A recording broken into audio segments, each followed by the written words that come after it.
Big day today, Celebrity Superfan Contest. Any predictions? Who's the most knowledgeable out of all three of you, do you think? I think we'll find out. I don't that's the point of today, That's the whole idea of the contest, you asshole. No. I don't think this is the Russians versus the Americans in the miracle hockey Olympic game. No, it certainly isn't. There's no hockey at all. But no one's feeling overly confident today? No one's, no early predictions? No early predictions. I think we're all winners because we're here. And you guys are playing for charity today.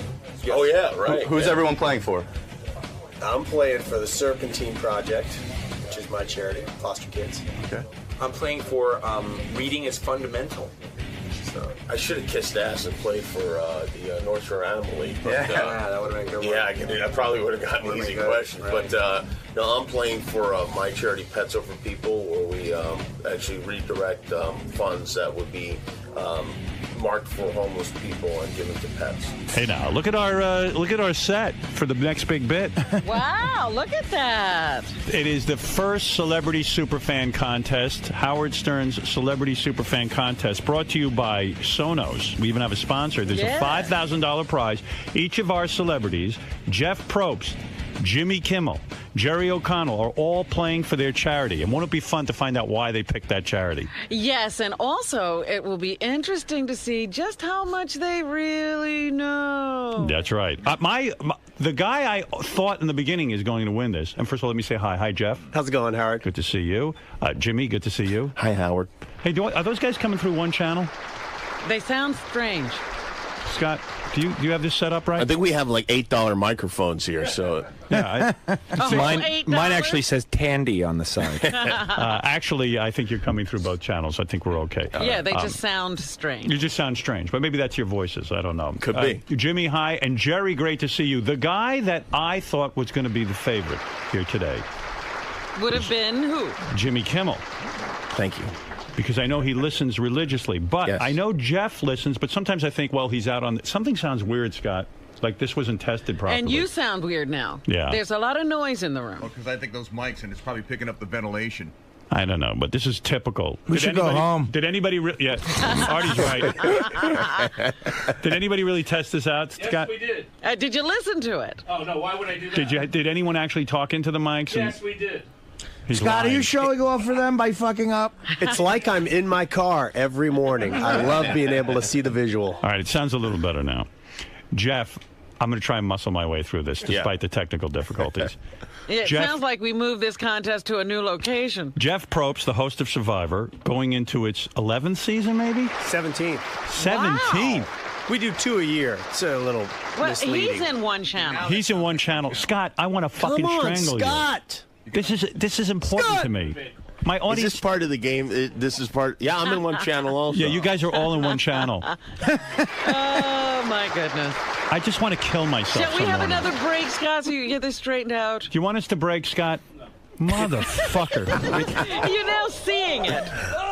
It sounds pretty good to me. Great. Oh, it sounds awful. Okay. It sounds awful to me. Scott, do you get nervous when this happens? Do you start sweating, or are you so used to it by now? You're so in one channel, Jeff. It's not even funny. It sounds like he's talking in a tin can. And you know what? I know these guys didn't test out the mics. I know it.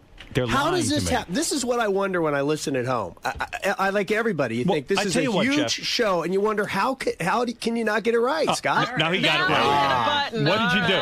What did you do? And you know what?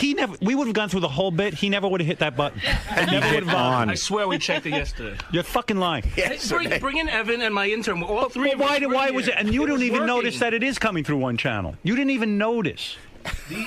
How could you be the engineer and you don't notice? How's that possible? How is it possible? I thought it sounded pretty good, Scott. Yeah. Jerry, you're not understanding something. He's the engineer. So I start the bit, and I'm going nuts. And I look over at him. He would let the whole bit go like that. He would let the whole bit go like that. Well, he's Scott, and he's learned. You've reinforced that there are no ramifications for this over and over and over again. On the Jimmy Kimmel show, would you fire him if he had repeatedly No, fucked it'd be up? the same thing. Same situation. Do you have trouble firing people? Oh, yes. You do? Oh, yeah. Nobody ever gets fired. I really should fire him. Nah. It's funny. Let's take a vote. Scott, the jury has spoken. The tribe has spoken. The tribe has spoken. No, I'm with Kimmel, though. You can't fire him. It It is part of listening, and it's amazing every time. It is amazing that he fucks it up every time. Over and over and over. It's his thing. It's like his A or something. Here is my analysis on the game. Let me get back to this because I'm excited about it. Jeff Probst, the host of The Survivor, who is, of course, in his 17th season, as he pointed out, a lot of times he's away and he has to rely on tapes. Now they have the internet, but there were times where you have some spotty holes in your history of the Howard Stern show. True. All right. Jimmy is pretty good, except for the NBC years where he occasionally heard a tape or something, right? Right. Okay. Yep. Jerry, though, I have a feeling, could take this whole thing. He regularly leaves voicemail messages for Gary and for the guys about stuff he hears on the show. He has a vast command of this, and you've been listening for a very long time. Well, I think my benefit, I don't want to boast, but I'm from the New York area, so I was around even in during 92, the 3 days. I'll tell you how good Jerry is. Jerry missed 30 minutes of the show on October 15th, 1987, and immediately got a tape of those 30 minutes. Actually, Jerry told me in the green room he doesn't listen much at all. We're going to find out. All right, Jeff Probst. Getting in your head. 17 seasons, and I now notice they've made you a producer on the show. Did that mean additional monies? No. It did not. No. Why did you want to be a producer if it meant no additional money? I really didn't want to be. Burnett just gave me the credit. I see. Kind of from the beginning, we've all had the same role. Everybody contributes. And in the beginning, CBS was very much against their host having anything to do with a producer credit, and Mark just gave it to me later. Is it true that when you got the job on Survivor, you were down to your last $5,000 in the bank, and that, in fact, you were almost broke, and this was a lifesaver in your career? I had just under 10 grand. Yeah. Just under 10 grand. And now you are a multimillionaire who regularly dates the girls on Survivor. Not regularly, but did. By the way, have a good-looking batch this season in Micronesia. Yeah, we got Very lucky. attractive. And they stayed long, which is always a plus. That was a good episode on Sunday. Artie recently estimated your salary at. Artie, what did you estimate it at?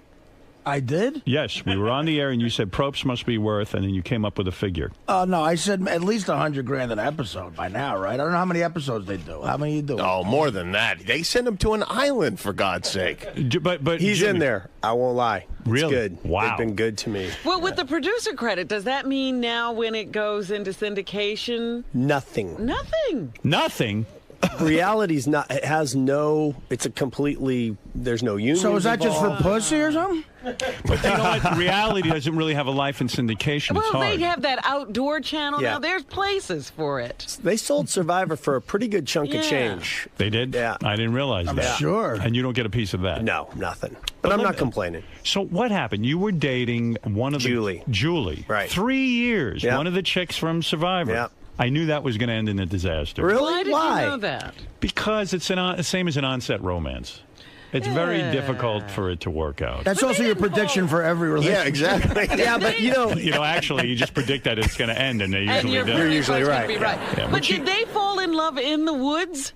Yes. Well, I was probably falling in love in the woods. What's Jerry holding up? He's holding up a sign that says, "How is Ivy supersonic to Benji?" This guy's a real hardcore fan. Wow. Okay, listen, you've got to just maintain your cool, Jerry.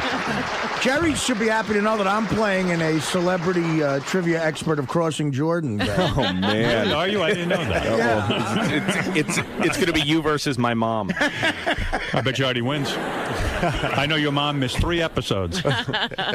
Jeff, explain to me something, though. You were going out with Julie. Right. You met her on the show. Right. Did she come to the tapings of Survivor with you? Because how else could you have a relationship? You're out of the country. Yeah, after that, she could visit. Yeah. And you were banging her. It was going great. It looked like the road to marriage was clear. What went wrong? Just didn't work out, just like when relationships don't work out. We just couldn't figure it out. But yeah, it was definitely a serious relationship. Are you back in the saddle? Are you getting more... I am dating again. You are. Will you ever date another contestant? Probably not. I say he will. Nah, well, bet on it.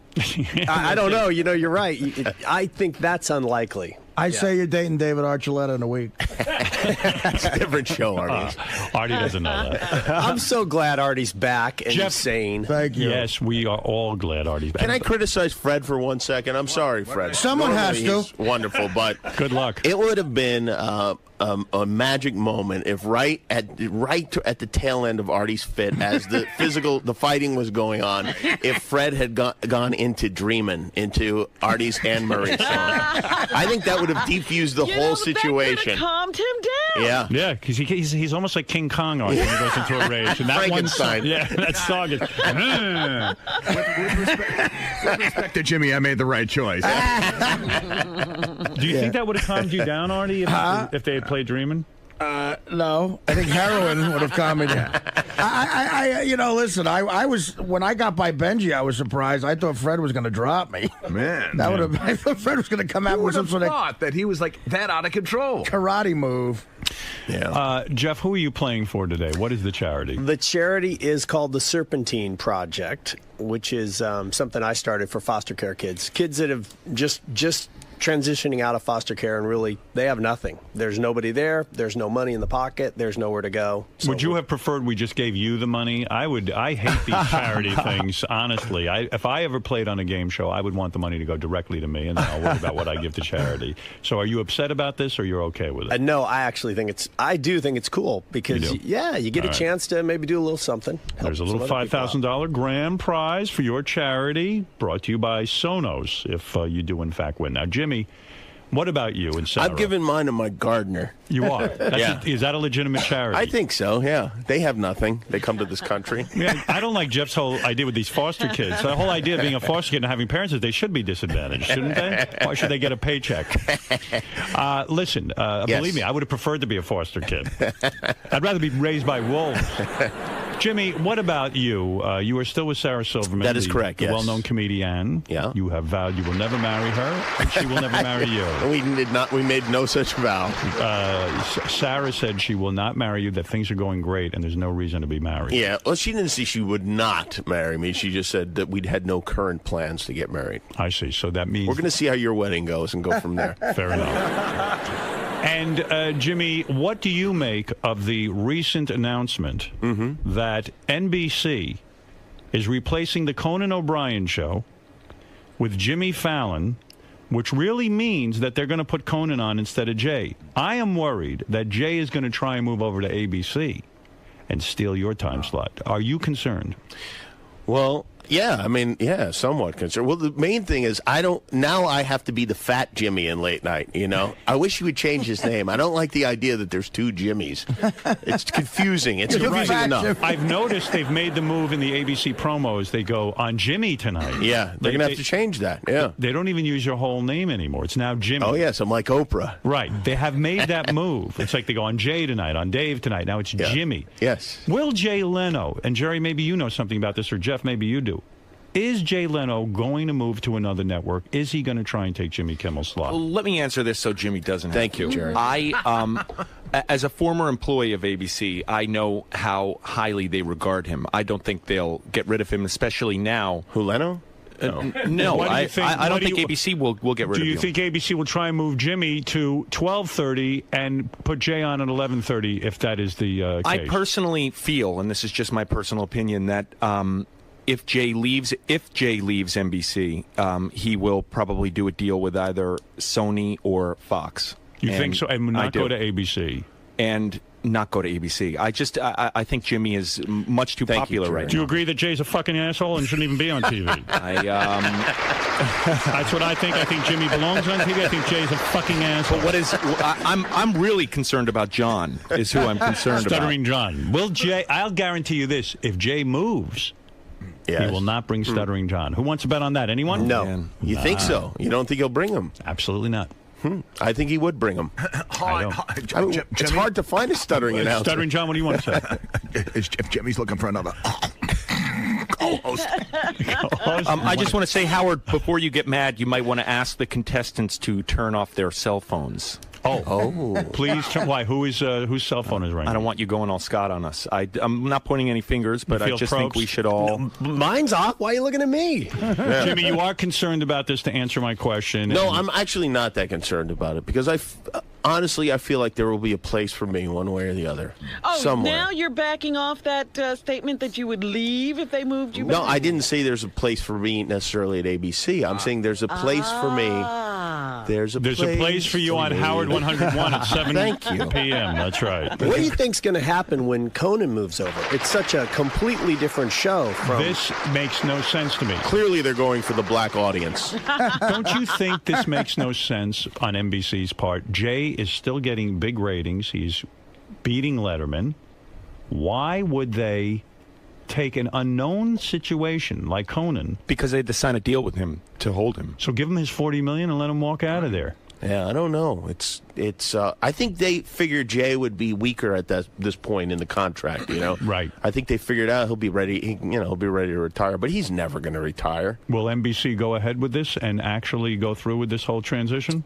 Well, if they don't, I mean, it's going to be embarrassing after announcing Jimmy Fallon, and unless they're planning to add another hour to late night or something. I don't know. This is very, very, very intriguing to me. I don't know why. It's almost like Survivor for late night. Yeah. Jerry O'Connell, you come to us. I wonder if Jeff will have sex with one of us. Jimmy, what charity are you playing for? I am playing for Autism Speaks. Autism Speaks. Yes. But I thought autistics don't speak. It's ironically titled, yes. Yeah, that is an ironic title. Autism Speaks.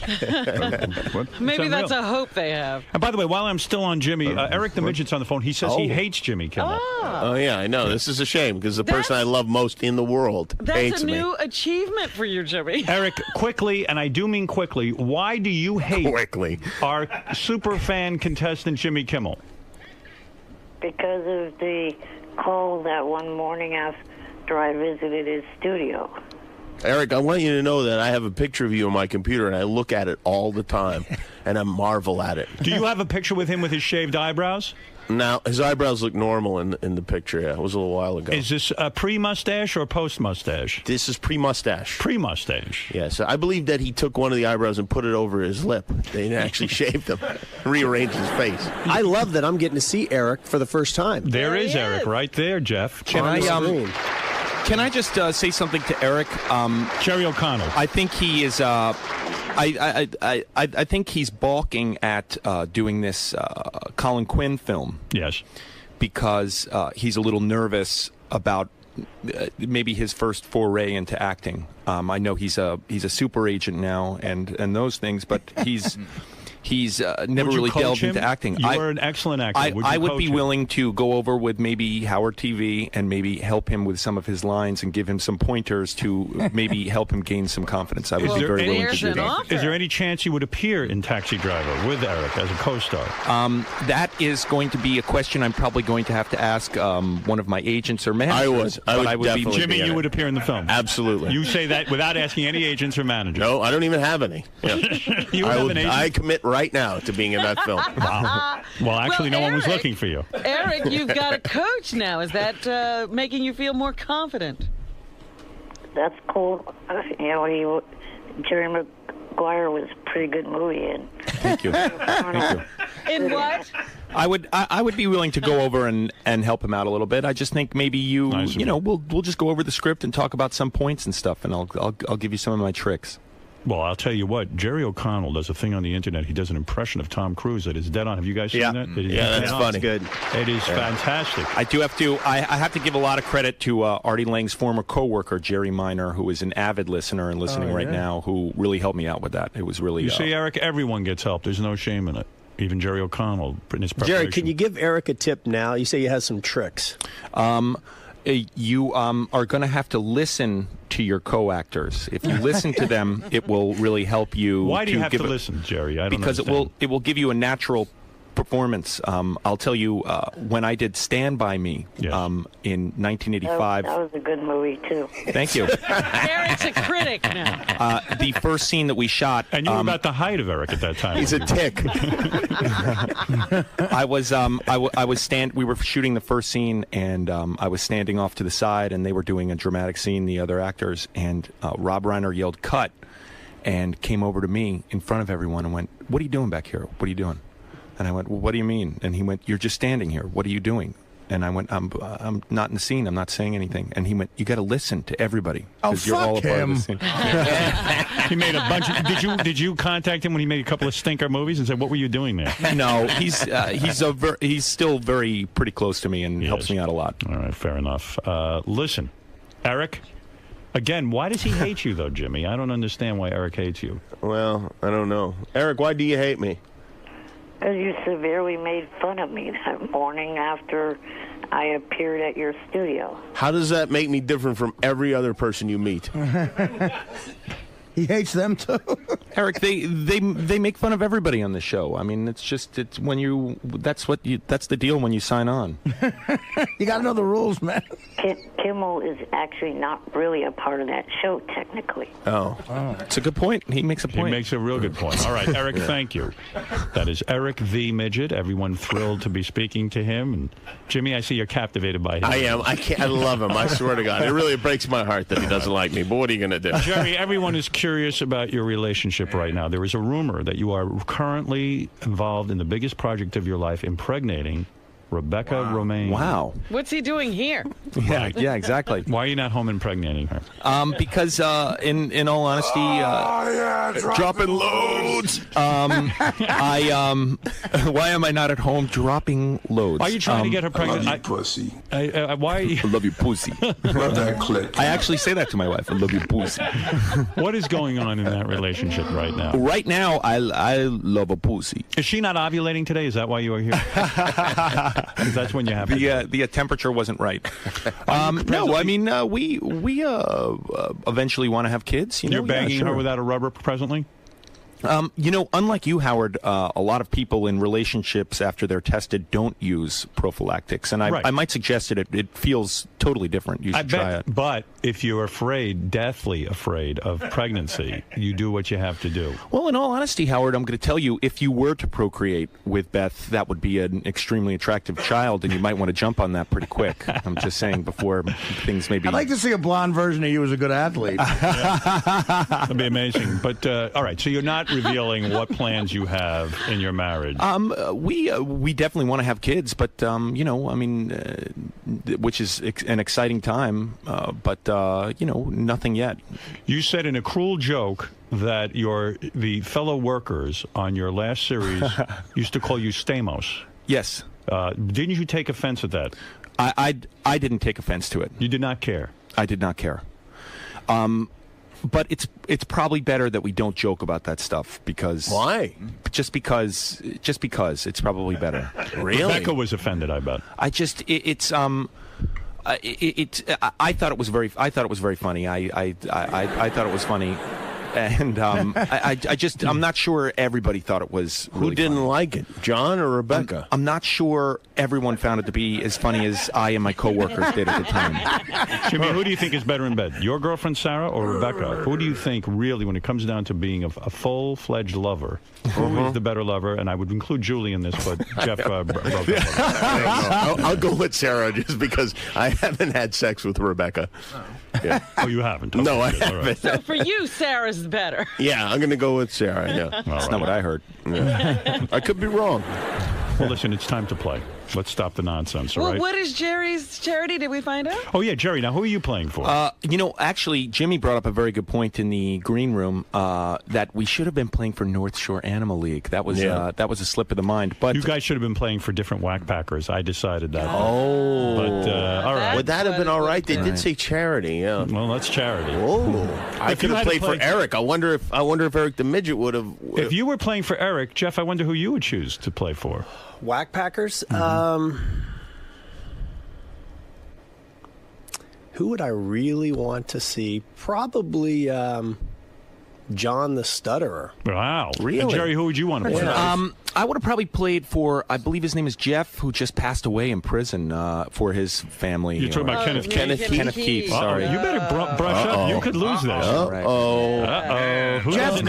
Jeff Curro is dead in a trailer. All right, it's time. Jerry, who are you playing for? I'm playing for Reading is Fundamental.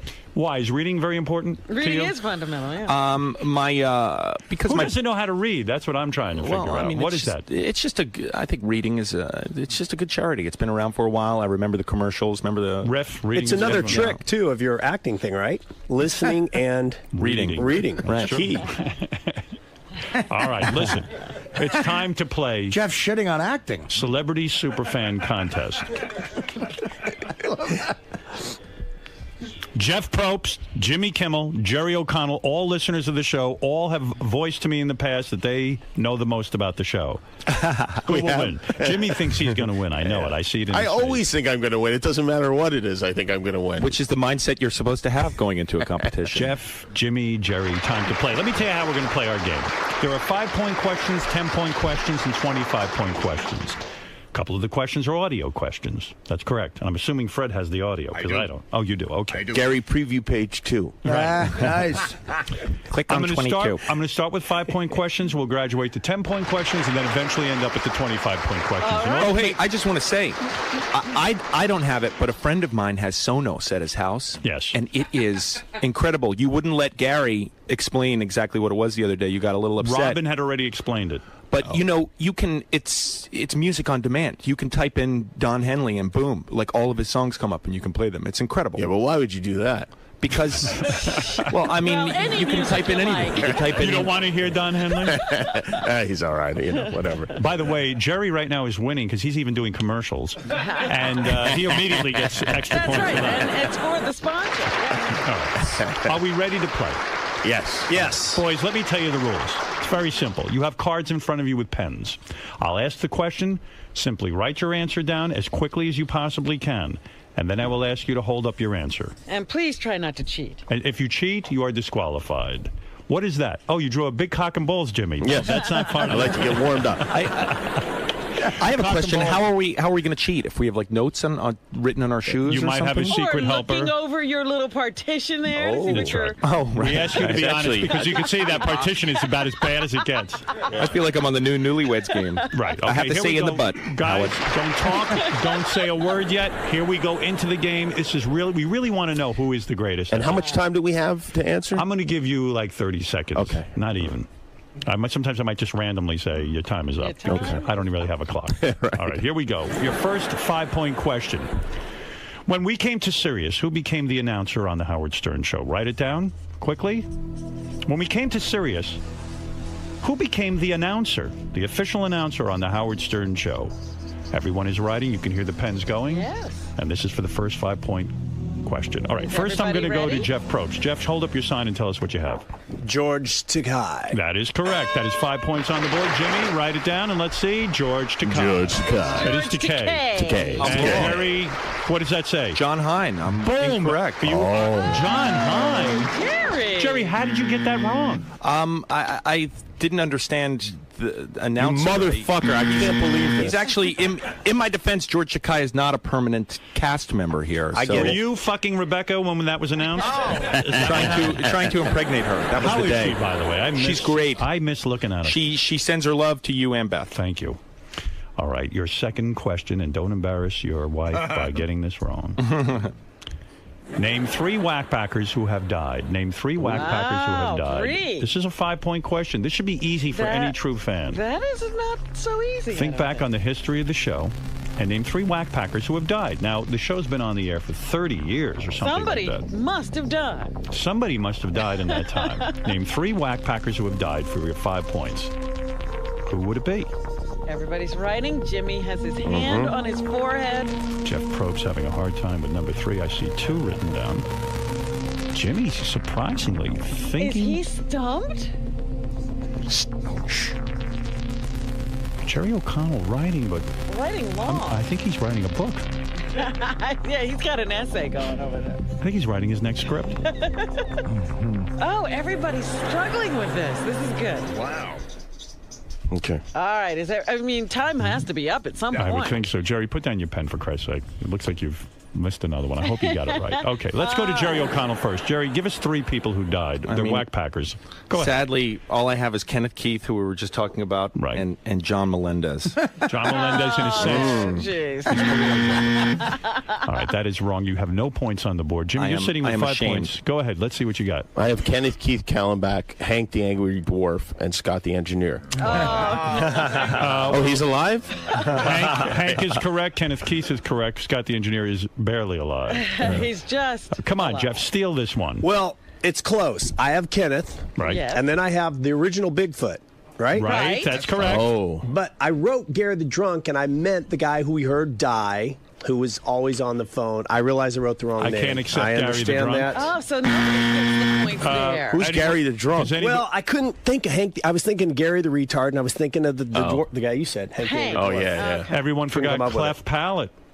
Oh, Cleft Palate, yeah. If you went far back, Froggy. If you went back to the NBC days, and of course the Bigfoot reference was very good. I missed an opportunity to get an early lead with the dwarf. That was a 5-point question? Yes, that was a tough one. That's true. Okay, here is your next 5-point question. Come on, guys. What's the name of the department store that Artie objected to his assistant Teddy referring to in a gay way? Do a time trial. Gotta get this one. What's the name of the department store that Artie objected to his assistant Teddy referring to in a gay way? I actually went over to my buddy's Jim Yule's house to watch Howard TV as soon as you guys posted this. All right, here it goes. Let's go to Jimmy Kimmel first. Jimmy, what does it say? Bloomies is correct. Bloomies.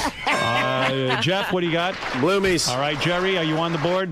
Bloomies it is. The answer is Bloomingdale's. Bloomies or Bloomingdale's, would have been. Well, I was actually afraid of incorrectly spelling it, so I just went You with guys Bloomies. writing it sent Artie in a rage. Look at him. I agree with you on that. That is outrageous. Oh, that's ridiculous. Bloomies. All right, quickly, let's move through this one. Here is a first audio clip. What excitable woman said this? Shut that fucking hell! Who is that? Write down the name, please, for 5 points. Our score is very interesting. Jeff Probst at 10. Jimmy Kimmel at 10. Jerry O'Connell at 5. Very close contest. Everybody's on the board. All right, I see writing going on. Jimmy having some trouble. Time is up, Jimmy. I'm going to ask you to put your pen down and your foot. All right, Jimmy, what do you have on your card? Go ahead first. God, I don't know why her name has escaped my brain. Wow, that is a blank. I know she's, Jeff Probst? The black woman who always yells at Robin. That is not a name. That is not Jerry O'Connell. What do you have, Jerry? Crazy Alice. Crazy Alice is 5 points. I thought of it the last the score, Jerry. I'm going to kill myself over that one. Wow. All right, Jimmy Kimmel. Artie, please. Artie, come back, Artie. Artie, please, Artie. Jimmy By the way, Kimmel. that's not Fred playing it. That's Jerry O'Connell saying it. Artie, please. I'm so worried about Jimmy Kimmel claims he's an Eric the Midget fan. Maybe this is going to give it a little advantage to him. Here we go. Complete this. I'm his acting coach, though. Complete this Eric the Midget sign-off. Buy for blank. Buy for blank. Well, how easy do you want to get? Well, it's a 5-point question. Let's see. Maybe someone... Buy for... Don't up. Blank. Jimmy, buy for blank. What is the blank? Fill in the blank. Buy for blank. Well, maybe it's not so easy. Maybe it's not. Jimmy's struggling. Can you spell the word buy, please? B-Y-E. Oh, okay. Oh, right. no. Let's that go to gave it Jeff Probst first. What do you got, Jeff? Now is the correct answer. Bye for now. Jimmy's got now. And what do you got, Jerry? You know, I got the Johnny Fratto Social Club. I'm embarrassed. JFSC. Bye for JFSC. Jerry, falling behind again just when you tied things up. Bye for now, Jimmy. I'm surprised you had to think about that. I was thinking like B-U-I and the number 4, and it was confusing me. All right, 15, 15, and 10. We go Jeff Probst with 15, Jimmy with 15, and Jerry with 10. All right, last of the 5-point questions. What type of hands did Robin say her father had? What type of hands did Robin say her father had? It's been documented in literature. Robin. It's in Artie, I'm going to ask for your it's impression in a minute. Yeah. What type of hands did Robin say her father had? Let's go to Jerry O'Connell first. Pens down, boys. What kind of hands, Jerry? Curious. Wrong, Jerry. Wait a minute. What do you got there, Jimmy? Ham. Ham hands. Total guess. Soft hands. Jimmy, the only one who says ham hands, you got it right. All Here three is were right. Artie. Artie, go ahead. Robin, it's your dad. When you was in the shower, your butt cheeks was warm. I'm going to tell everyone why I've got ham hands. My arms smell like and why she likes big dicks up a tight, juicy asshole. Jeff and Jerry. This is not fair, really, because I actually wrote my master's thesis on Robin's childhood rape. Can I tell you something? That is one of my favorite things. First of all, he says his hands smell like ham. Robin wrote her father's fingers were the size of ham. No, I said he had ham hands. Right. But he, of course, said he has now the smell of ham on his head. All right, you know what I'm going to do? I'm going to give you one more 5-point question. The score is Jimmy Kimmel in the lead with 20. Jeff Probst, 15, and Jerry O'Connell with 10. All right, come on, Jerry. I'll give you one more 5 until we get to the 10s. I'm like Seabiscuit. I come from behind. Here's audio clip. Which sexy woman said this? Oh, my God, I'm fingering my cunt. All right, who is that sexy woman? That is a very sexy phrase. Play it again for the boys so they can hear it. Here we go. Oh, my God, I'm fingering my cunt. All right, Jerry O'Connell, what have you written down? Go to someone else. I have to think about this. No, I can't. You can't think about it. Yeah, because then they'll give you the answer. Do you have the answer, Jerry? Go to someone else. Jerry, you're cheating. I mean, I'm just... All right, that's a no. Jimmy Kimmel, what do you have? Blue Iris. Blue Iris is correct. And what do you have, Jeff Probst? Blue Iris. That is correct. All right. Jerry, you're falling horribly behind. I know. Robin, it is time for a 10-point question. All right, this now gets this way is up in more the difficult. ante. Yeah. These should be much more difficult. All right, here we go. This is much more difficult. What school did Artie Lang attend after he got in trouble with the law? The judge sentenced him to school. Oh. And Artie had to go to school. This is a 10-pointer, and you can only imagine what school. That's right. Artie, as you know, was arrested. He was sentenced, and as part of his probation, had to attend go to school. What school did Artie attend? Wow, this is going to be tough. That's a tough 10-pointer. Everybody's struggling with this. I know it. Any B questions for what college? College. This is the question. Okay, I'm Jeff. You were a game show throwing host. out. You know. I know. You know. Come on. Stevens Institute. All right, Jerry, I'm going to go to you first because you are the lowest man on the totem pole right now. What is the name of the college or school? I mean, was it actually a university? I'm not giving any clues. I mean, it was a school. It was a school. I'm going to have to say it was some sort of rehabilitation school. That is wrong. Jimmy Kimmel? Cupcake University. I don't know. Something school for boys. No, it was Connecticut School of Broadcasting. Wait a minute. Question. That's what I just asked. We thought I wouldn't give you the answer. We thought it was his arrest in Los Angeles when he was got well it all above wrong. the age. Bullshit question. Wrong. No, that's true. Actually, I've been arrested a couple of times. Wow. I thought it was. Oh, that's I thought it was his lame. arrest in the 90s. Throw that question. By the way, what does it say about You that were institution only that sentenced to people are school being once. sentenced to go there? The question should have been what school disinvited him to speak to the No, students. that's a different question, and that happens to be Connecticut School of Broadcasting. Yeah. You're right, but he was sentenced to go to school, and Artie chose Connecticut School of The Broadcasting. judge told me to get an activity in my life. Yeah, I'm not so sure about the All right, semantics. of here's that another one. 10-point question. This is an audio clip. Fred, be prepared. Yes, we are. Which whackpacker owns this laugh? All right, which whackpacker owns this laugh? Listen to it again. All right, it's a very famous laugh from Can this you hear it show. one more time? One more time. Which whackpacker owns that laugh? We're playing with Jeff Probst, the host of Survivor for 17 seasons. If you can imagine that. Hey, Fred, let me get it again. One more Give it to you time. One more time. We're playing with Jimmy Kimmel, the host of Jimmy Kimmel Live. He is very successful. And, of course, Jerry O'Connell, super fan, super actor, and super getting of a girlfriend and wife, Rebecca Romaine, who every man desires. Jerry O'Connell. This is struggling. This is proven his theory. No one with a wife that hot knows a lot about a show. Yeah, Jerry's Jerry is- failing miserably. If it wasn't for Rebecca, he'd probably be a much better player. All right, Jerry, I'm going to go to you first because you're in last place. Come on. What I'm do you gonna got? say. I'm gonna say bong hit. Bong hit who? Bong hit? Bong hit. Mike, Eric. Bong hit Eric. Oh, man, Jerry, this is looking bad. Jimmy, go ahead. First, I thought it was Jeff the Drunk, but I think it's Hank, the Angry Dwarf. You are absolutely right. That's the laugh, the unmistakable unmistakable Good left. change. Jeff Probst, what do you Hank have? the Angry Dwarf. Hank the Angry Dwarf. We've got a real contest going here. Jerry, what the fuck is going on? Maybe I'm nervous. I don't know. I got to shake it off. It's a different thing, though, from listening every day and being able to instantly come up with it, as I'm finding. I'm going to give you another audio clip for 10 points. All right. This is a tape of Crackhead Bob I'm going to play you. He's saying something. But what is he saying? And the reason you should know this is we've played this clip many times and explained what it is. Now, listen carefully. Take it down, man. I love it. Now, that clip has been from many different times. We've even used it in a phony phone call. So that'll give you a little hint. Play it again. Crackhead Bob is saying this. Take it down, man. All right. Let's find out. I'm going to go to you again, Jerry. You're in last place. Come on. Let's go. 10 points. This could put you back in the game. Chicken chow mein. Chicken chow mein is correct. Chicken chow mein, Jimmy? Chicken chow mein. And Jeff, what'd you have? You didn't have anything. I think that was season 7. I was on location. Jimmy jumping into a commanding lead. Jerry O'Connell coming back up. Jimmy with 45. Wow. Jerry with 20. Jeff, you're in second place with 30. This could be anyone's game now. Now I'm seeing some real competition. I like it. Okay. Very, very impressive. All right, your last 10-point question, then we move to a 25-point area. And 25 points can really change the nature of this game, as you know. Yeah, it makes the rest of the game worthless. That's right. Everything up until that point is worthless. You're correct. I feel like Ken Jennings.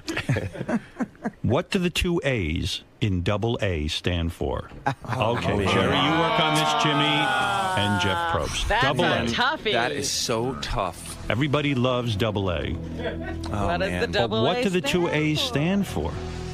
Any true fan would write this down immediately. It's a slam dunk. Any true fan would write this down immediately. But are you a true fan? Jeff Probst, Jimmy Kimmel, Jerry O'Connell. Okay. Give you some thinking time. I'm going to ask you to put your pens down. All right. Still in last place is Jerry O'Connell. Jerry, 10 points would get you right up there, tied with Jeff Probst for second place. What do you have? Any asshole. Any asshole. Good guess. Good guess, but not right. Jimmy Kimmel. Annoying asshole. Wrong. Really good guess. Jeff Probst. I took a guess with always around. Wrong. No. It's Awesome Angelo. Oh, yeah. Double A. Nobody taking any points on Yeah. that one. What the hell happened? It should be called the mediocre fan contest. Well, you know, I have to say, you guys come here every day, but for people who listen No to excuses. actually come here, Superfan. it's a little daungting. This is no excuses. He has a brother named Awesome Anthony. All right, I'm going to give you another 10-point Everybody's name is question. Good Awesome. awesome, Angelo. I'm going to give you a 10-pointer. Okay. Who has a berry on his face? I'm not going to tell you the answer, of course. Think, though. I'll give you 30 seconds. Who has a berry on his face?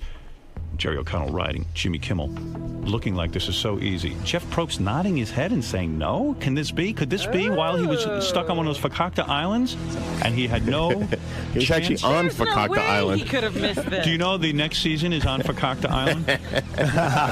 It's that obvious, Robin? It's right off the coast of Israel. You have to know this. Shalom. You're gonna kick yourself. All right, I'm going to go first to Jeff Probst, who is currently in second place. I don't know. You I don't guessed know. Ronnie. No. Ronnie does not have a berry on his face. He's got other shit on his face, but not a berry. Jimmy, what's the answer? Ralph the Homo. Ralph the Homo is acceptable. Jerry O'Connell, what's the answer? Come on, You know who has what? a berry on his face? I went with Eric the Midget. 'Cause he Eric had, the Midget? Oh, my goodness. Well, didn't he have something on his face the Are last... you aware we bumped Ryan Felipe for you? Felipe, or whatever the hell his name is? I'm embarrassed. I was confused. I thought you were going to steal this. Let me tell you the score. The berry-faced asshole. That's what he's known as. I've never heard that. Ralph the Homo. He's got a berry on his face. In fact, on the Channel 9 show, if you remember all the way back then, there used to be a talking berry, and that was Ralph's berry. We'd focus on his face and then do that. All right. Channel 9 pre-Probst. Pre-Probst, Channel 9. Yeah. All right. Now, listen, let's round up before we go to the 25-pointers. This is going to be big. What are the scores now, Howard? The scores now are, with a commanding lead, Jimmy Kimmel in first place with 55 points. Wow. In second place, the host of Survivor, Jeff Probst, 30 points. Wow. Actor Jerry O'Connell in third place with a mere 20 points. Wow. So one question you really know- could tie this. Yes. But wait a minute. Right. Yes, Robin. Sweetie. If you have 50, he has 20. Yes. he can't win. Jerry has no We have possibility. 25-point questions coming. Oh, you're going to ask more than one? Oh, yes. Oh, yeah. I thought you were just doing one. Don't count Jerry out so quick. Yeah, Robin was getting all Barack Obama Hillary on me. Yeah, he's not out yet, honey. Statistically. But the loser has to ride the Sibian. Is that correct? That's right. with his face. All right, these are really tough. So All right. I don't know that any of you will get them. Oh. This is really, really tough. Oh, my goodness. Okay, I'm going to do a 25-point audio question. Okay. Okay. Who is this fierce defender of a legendary Cape Crusader that is describing Howard? Listen to the tape. He is infinitely more dangerous than any fictional adversary a superhero might have. Those adversaries don't use the media for their foul deeds. Who is this woman who is pontificating about a legendary Cape Crusader?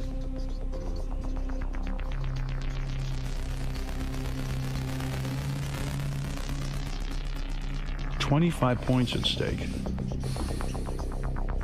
All right. I see Jimmy is thinking hard. Jerry O'Connell, confident and done with his answer. Not that confident, Howard. But done, nevertheless. Jeff Probst putting his pen down for this first edition Howard Stern Celebrity Superfan Contest. Jimmy Kimmel now writing in has a smirk on his face. So let's just hear it one more time. Okay, listen to the clip. Who is the fierce defender of a legendary Cape Crusader that is describing Howard right now? Listen. He is infinitely more dangerous than any fictional adversary a superhero might have. Those adversaries don't use the media for their foul deeds. All right, very passionate woman. All right, I'm going to go to our third place contestant who could change this all around if he gets this right. Jerry O'Connell, what do you have? I mean, I just took a stab here. I went with Gloria Allred. Oh. Wrong. All right, I'm going to go to our second place, Jeff Probst. Jeff, what do you have? Come on. Well, what I wrote was Paula Zahn. But then I wanted to just share some stuff I do know about you, Howard. Your mother's name is Ray. Your dad's name is Ben. You got Emily, Deborah, and Ashley, and then your ex-wife was Allison. Wow. None of those the correct answer. Nope. Just trying to work it a little. Jeff, can you spell Ostrowski, my fiance's name? Ostroski. Right, well, that's very good, but that doesn't count. All right, Jimmy, do you have the answer? Who is that woman? Underdog lady. Yes! 20. Wow. Is her real name Susan, maybe? Suzanne Muldowney, Underdog lady. You deserve to win, Kimmel. Wow, 80 points. That is huge. That is incredible. But still, it's not out of the question that others could win. Others could win, but it's looking doubtful. Jimmy Kimmel racing ahead of the pack. Robin, with 80 you're the color announcer trying to keep the fans interested in a game. Come on, don't be like that. Blowout. All right, here's another. Don't call her colored. What in the world? Here's a 25-pointer. Let's see how you do. What is Fred's actual first name, which he tried to change it back to? What is Fred's actual first name, which he tried to change it back to? Thank God I know one. Oh, this is 25? 25. Oh, let's speed it up. That's enough time. Let's go. All right, so be it. Let's see what everyone's got. Jerry? Alfred. Alfred is wrong. Jimmy? Eric. Eric is right. Eric. And Jeff Probst got it right. Well, we do have something of a horse race, but not much of one. I don't think Jerry's ever heard the show. Well, I'm going to ask. Artie, how many days a week do you wear beer league or Yankee memorabilia? I have a 6-shirt rotation. Probably like 3 times a week. All right, listen. There are 2 more 25-point questions. That would mean Jimmy would have to get both of them wrong. Jeff would have to get both of them right, and Jerry, I don't even know what you have to do. You'd have to get undressed and run around the studio. How big a point lead does he have on me? Well, let's see. Jimmy has 105. Now, you have 55. So let me do the math real quick.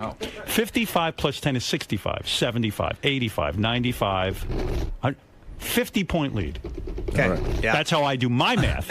That's 2 questions. All right. Kimmel's got to get them both wrong. And I can't even figure out, because Jerry has a measly 20 points. I don't even know what you could do to win, but you got to keep trying. I'm ashamed. You'd have to show videos of Rebecca and you on your honeymoon having sex. I am ashamed. Right now, statistically, he could not win. Have you ever taken nude pictures of your wife, Rebecca? No, I haven't. He's lying, Jimmy? Yeah, absolutely. The hesitation. Because I have taken nude pictures of your wife. It's just the digital age. You get scared, you know? It's not like the old days. All right, fair enough. When you take stuff to Photomat. Jeff, The old what was days it when you were like banging would Juliette Prowse in the 70s. Jeff, when you would take your girlfriend, Lola Falana. who you met on Survivor, Right. you take her to one of these islands, would you bang her in all different exotic places outdoors?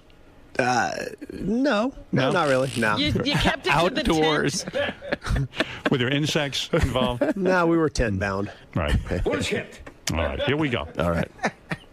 25 points. Are you ready? Yes. What is the name of the opiate suppressor that Artie Lang takes? God. What is the name of the opiate suppressor that Artie Lang takes? Do we really have to advertise for this? Now, the great thing about this question is Jerry O'Connell's writing quickly. Jeff Probst, puzzled. Jimmy, I'm not sure. All right, let's go to our third place contestant who needs a miracle to win. I don't even think There's no statistically. possibility he could win. I told you, if he produced nude pictures of his wife, he's You got a give him shot. some extra points? Yeah, we'll see. Jerry, what do you have written on your card? I have Subutex. That is correct for 25 points. Let's go. Subutex is Jimmy's answer. Very good. Oh, I got nothing. What does that say? Almaden or Alderon or some clinic. sorry. I don't know what it is. Well, this is obviously a battle now for second place because Jerry O'Connell has 45 points. Jeff Probst has 55 points. Jimmy Kimmel with an embarrassing Obviously. lead, 130 points. Artie, Obviously the- by the way, I'm just seeing Artie's black eye for the first time. And I was wondering how he'd find a way to even look better the next time he came in. And he really succeeded. I look like a wife who just doesn't listen. Oh, boy. Artie's had a rough couple of days Yeah. the last couple of days. It's been a rough decade, let's face it. Okay, this is the no. final one. This is the final one, boys. This is for the whole enchilada. The $5,000 brought to you by Sonos. Sonos multi-room music system, as Jerry describes it, is the greatest thing. He gets Don Henley music regularly on there. For second place, I got an Eli Manning signed jersey. There you go. Okay, that'd be very nice. By the way, play all the music you want, including Sirius Satellite Radio, all over your house. Check out the demo at songs.com/100. That's the Sonos system. Here it is for the whole enchilada. Who had to leave the show because of a fight with Stuttering John? Who had to leave the show because of a fight with Stuttering John? Jimmy writing, Jeff Probst, the first to write down the answer. Jerry O'Connell, again, having difficulty. He's shuffling papers. He's really not... He's not Why in this. don't we just How give much him time you going to give him? some kind of arts and crafts project? Yeah, he's drawing pictures over here. Jerry, come on. Who had to leave? You're up first. Go ahead. Take a guess. Well, come on. You got to go to somebody else. Give me a couple No, seconds. you're here. first. Who had to leave the show because of a fight with Stuttering John? Who had to leave the show because of a fight with Stuttering John? Jerry, I'm sorry. I'm going to have to take that question off the table. I'm going to go to second place, Jeff Probst. What do you have? I'm glad it happened so Artie could be here. A.J. Benza. Oh, wow. A.J. Benza. Jimmy, what do you have? I also have A.J. Benza. Well, there you go. I Our just final have to score. say, in my defense, who was banned from the show. Oh, come on. Yeah, no, Everybody seriously. else got I was thinking of someone who was a regular member. Well, you got thrown by the question. He did say who has to leave the show. That's right. Banned was a word that I would have. That's just a word that I would have used. Jerry, you're a good sport, but you are clearly not a celebrity super fan. No. I'm ashamed. I don't know what to say. You I have clocked to him with go. 45 points. If your wife is listening, Jerry is not a super fan, Rebecca. I have to go to the Sylvan Learning Center. Actually, That's she right. should be proud. That's right. Now, Jeff Probst, you have done well. You got 80 points. You came in second place. You are a super fan, but you're not the biggest super fan celebrity. That would have to go to Jimmy Kimmel. Thank you. Thank you very much. Thank you. With 155 points. And I'm embarrassed that I didn't get Crazy Alice. I really, That was I'm surprising. ashamed of myself. Jimmy now goes Jimmy goes to the lightning round against Dee Schneider and David Brenner. Now, let me just say, this $5,000 grand prize is going to what charity, Jimmy? To Autism Speaks. A lot of people don't know this. Jimmy himself was autistic as a child. Is that right? So, I was able to overcome it. He had a football helmet and would bang his head regularly into a wall, and he overcame it. And congratulations Thank to you. for Thank that. you, Howard. The $5,000 grand prize for the Howard Stern Celebrity Superfan Contest is provided by the Sonos multi-room music system. Wirelessly play all the music you want, including Sirius Satellite Radio, all over your house. How beautiful is that? Robin has it. Jerry O'Connell has it. But do you have it? I have a prediction. I think that this is going to become a very popular feature that you do maybe, once a year or something. And I'm honored to be a part of the first Howard Stern Celebrity Superfan Contest. Jeff, absolutely. We have learned of other celebrities who have come out of the closet and admitted that they are super fans of the show. Sarah, by the way, would be a pretty solid competitor in this arena. Well, what I would like to see happen is we do this again and again and again, and then finally the winners take on each other in a super fan. Okay. Like Jimmy is our first entrant for the Tournament of Champions. There you go. Jimmy is in the Circle of Champions. That is correct. Everyone knows that's an honor. There will be a picture posted of you in our studio. Thank you. Wow. We'll say Celebrity Superfan winner. Wow, this is exciting. Yeah, so you are certainly the first. But Mr. Kimmel, will have to come back and go up against the other winners. I am more than willing and happy to do that. I don't think it's any coincidence that the man who won has gotten laid probably the least. Absolutely. There's not even a question.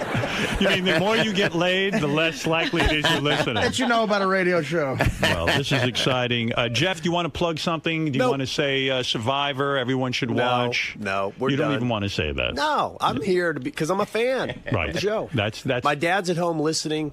He met Gary the other night at the Survivor finale. He's happy as can be. By the way, you do not go home empty-handed. Really? Even though you didn't win the $5,000, you get a CD of Scott Son's band. Yeah. That you can play at home, put on your Sonos system. Is that in stereo or mono? Well, only one channel, but it was supposed to be stereo. In I all don't think fairness. Scott was the engineer on that record. At least I hope he was. I see. Now, Jimmy, I suppose you would like to plug your late-night television show? Yeah, sure. Well, I'm not leaving. Oh, you're staying for the day? Oh, good. Okay, if you don't good. mind, I would like to stay the whole rest of the show. You can stay the rest of the For show. second place, we got Henry Hill's Wise Guy Sunday Gravy. Nice. That's right. There will be parting gifts. Jerry, what about you? Would you like to plug anything at all before you depart? No, but can I stay or should I go stay in the other room? Should I stay or should I go now? Right. Which is a very famous song. Anyone who wants to stay is always welcome. Celebrity Celebrities. news segment. That's right. But you guys have all done very, very well. And I want to congratulate you. It is never easy to go on a game show in front of America. After all, it's almost a test of intelligence, right? Yeah. Yes, And definitely. not only that, Definitely. you put your reputation as super fans on the line. That's right. Jimmy, congratulations. Thank you once very much, again. And Howard. boys, you played very well. It's Jeff, a test of how happening your life is, and Jerry is the clear winner. Jerry, what happened, man? You know what? I kind of froze up a little bit. Because you even knew the dropping loads. We were surprised in the back because you got that dropping load. You seem to really know the show. You know, I think I just froze up. I just got a little intimidated. It's a little different. You know, you listen to the show every day and you come in here and it's so colorful and everybody's around. What's up? How are you? Just a lot of distractions and a little bit awestruck and stuff like that. Yeah. You know what? I probably should have studied a little more as well. And also, I'm going to contest that final question, who had to leave the show. It should have been who was banned from the show. I thought it was a regular. I was trying to think of a regular cast member. Right, not just like a guy trying out for a spot. Not just like a guest. Yeah. Right. There's Robin. She's looking good. Look at Robin. Wow, look at you. So nice to see you. It's a pleasure to have you right here. How are you? You look fantastic. How you do? Really much. great. That was so much fun. Hi, Jerry. I was talking to Lisa G out there. She said it sounded great. She really was having fun listening to everybody. And I said, how crazy is it to think that you know Rackbackers? Yeah, it is. It's got to be crazy for you guys. Well, the show is that. Yeah, Jeff the Drunk is every time he hears a celebrity say his name, he just bounces. So he's out there now, you know, in heaven because he's being mentioned so much. Well, so. heaven may be overstating where Jeff is. It's like a hillbilly kind of heaven, you know. Robin, you know what's crazy is that seeing old, you know, like on the when you guys show old clips from years and years ago, your look has not changed. You look basically, isn't that true? When you see like a show from, I mean, you haven't really aged at all. Well, thank you. Yeah, you really do. You wow. look great. Well, that's nice to hear. Thank you very much. All right, that's a hyperbolic with a chamber over there. That's right. I've got special oxygen being pumped into my. Oops. Jimmy, you're the champion. Thank you. How are you feeling? I've never felt more alive than I do right now. Even in your long, successful career, this is the crowning achievement. I am embarrassed that I didn't get Crazy Alice, who, you know, I hear almost every day. But I'm happy, you know, I really am. I had two very solid competitors, and I was really pleased to come out on top. Jeff. Well, I'm humbled. But there's something odd, because some of those questions I just flat out didn't know. Didn't see the Channel 9 show. Like Crazy Alice I know. Hank the Angry Dwarf I knew. So there is something about being in there and you can't get it as quickly, I think, as when you're sitting at home. But I'm impressed by Kimmel. You did well, though. You didn't get that Kimmel rhythm in there, but you were, back and forth. I hung in there. But maybe if it was a longer game, I'd have had a better shot. But I feel for Jerry. He's taking a lot of heat in there. And it has nothing to do with being a super fan. It has to do with his hot wife, his hot woman. You were hoping for immunity, weren't you? Yes. Oh, that would have been nice. That's a cheap shot, Lisa. What? Some sort of an immunity idol at a couple of questions where I could just pass. Would have been really nice. But Jeff, still fun to be in there as a fan. A blast to be in there. That's the thing, is the show is so much a part, if you listen every day, it's so much a part of your life that to actually sit in there and be answering questions about it is kind of surreal and odd. That I do know who Crazy Alice is, and that Hank the Angry Dwarf died, and there's a guy in prison who died, and it's kind of nutty. It's a whole world that you get yourself into. And you are a part of, and Lisa, you are a big part of. Thanks for having me on. Thanks for coming down, So Jeff. much fun. What a great idea. Taking the radio show and putting it on television. Brilliant. Explosive television. Shocking television. This is genius. Ah, the puppet. I was hoping, I forgot about the puppet. Here he is. Straight from my house. Of course, in a Warner Brothers bag. I'll have to bring the puppet in. How do you feel about having a puppet? I actually, personally, I always thought the puppet was really cool. I mean, how many people get to own a puppet that's in an image? Owning the puppet's fine. It's having Howard work it that's the painful part. Oh, hi, Baba Booey. Oh, here's the puppet. Hey, Fred, I was thinking... See, I thought for the TV show, we could use the Gary puppet. Just leave it by Fred. Let him work it. Can we get a little stool, too? Yeah, sure. How about a little chair, Fred? Why doesn't he have a case? He's kept it in a bag. Yeah, can't you give me like a ventriloquist case? Hey, Robin, that's a Warner Brothers bag. Yeah, but seriously, shouldn't... This is such a beautiful puppet. Why can't... that damaged. No, you don't want that damaged. It's like a homeless dummy. Hello, Wolf. Hello there, Wolf. Am I on TV right now? Oh, good. Hey, Wolf, I have to pick my nose. Oops, that's my ear. Somebody just faxed me that Gary always looks befuddled on the E! show. I know, doesn't he? That's the same look I see. Fred and Jackie look the same way, you just don't see them. Bull. So, Fred, I was just thinking that for the TV show, like if, you're wherever goofing on Gary and you do Gary's voice, hey, Wolf. Hey, Wolf. You could have the puppet. It's real easy to work, too. Oh, yeah. You know how to do it? I was fiddling with it yesterday. Yeah, it's easy. But, Howard, it's going to be really difficult because when Fred does his impersonation of me, he needs to keep a pen in his mouth and move it around. Can you do it without that pen? I'll try and do it with a cart in my mouth. All right. It's kind of a neat little puppet. And I don't know. I was sitting at home thinking we have to have a puppet on the television show. Is that right? And here, Fred, I'll hand over the puppet. There he is. Notice the arms almost hit the floor. His hands go past his knees. I like what he's wearing, too. He should just be wearing a bad T-shirt. That work shirt's almost too nice. Yeah.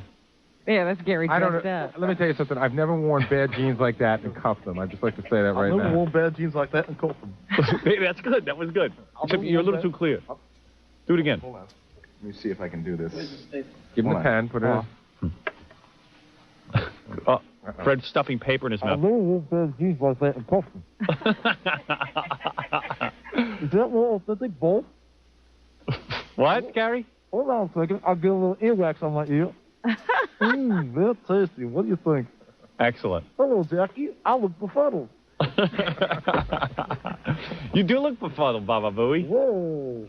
Right. Make him spin his head around. I'm trying. Yeah. Hey, Fred's a pretty good ventriloquist. Very good. You can He's hardly... not moving his lips? No, you can just hardly see the piece of paper in his mouth.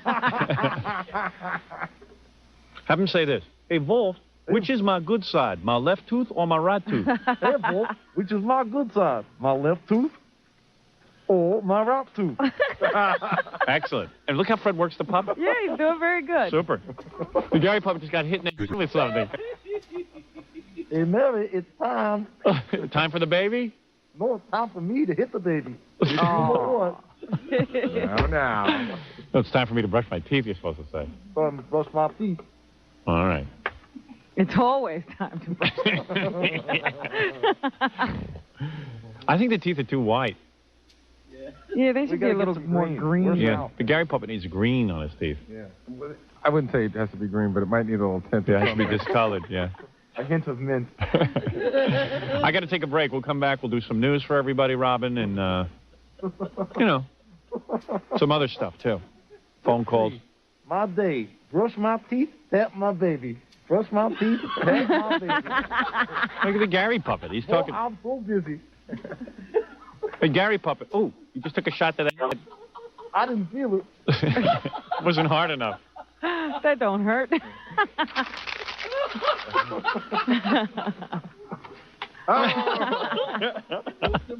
Ow! That's a great puppet. All right, thank you, Gary Puppet. Thank you, Bo.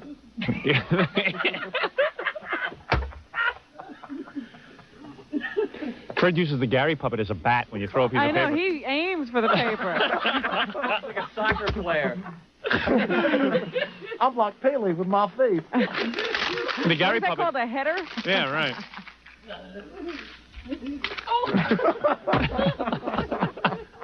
All right, we got to take a break. Ow. You should be warding those things off with those teeth. Yeah. Ow. Fred, you should like turn your head like Lord Kirshner so people can't see you're not a good ventriloquist. Yeah, you'll work it out. I'll work it. Those teeth are like a shield. They should be guarding Gary against everything. It's like a force field, Bo. I like when Gary holds the Gary Puppet next to his face. Yeah. Want me to pass it When over? you see the resemblance. Pass it over. They ran that last night on the TV show. It's Hey, pass it over. perfect. Let do it again in case someone missed it. There you go. Just hold it next to you and open your mouth like the puppet. Like put him right next to you. Oh, don't put me next to my I'll smell. What's the matter? Why can't you put him next to your Gary head? doesn't know where his head is. Gary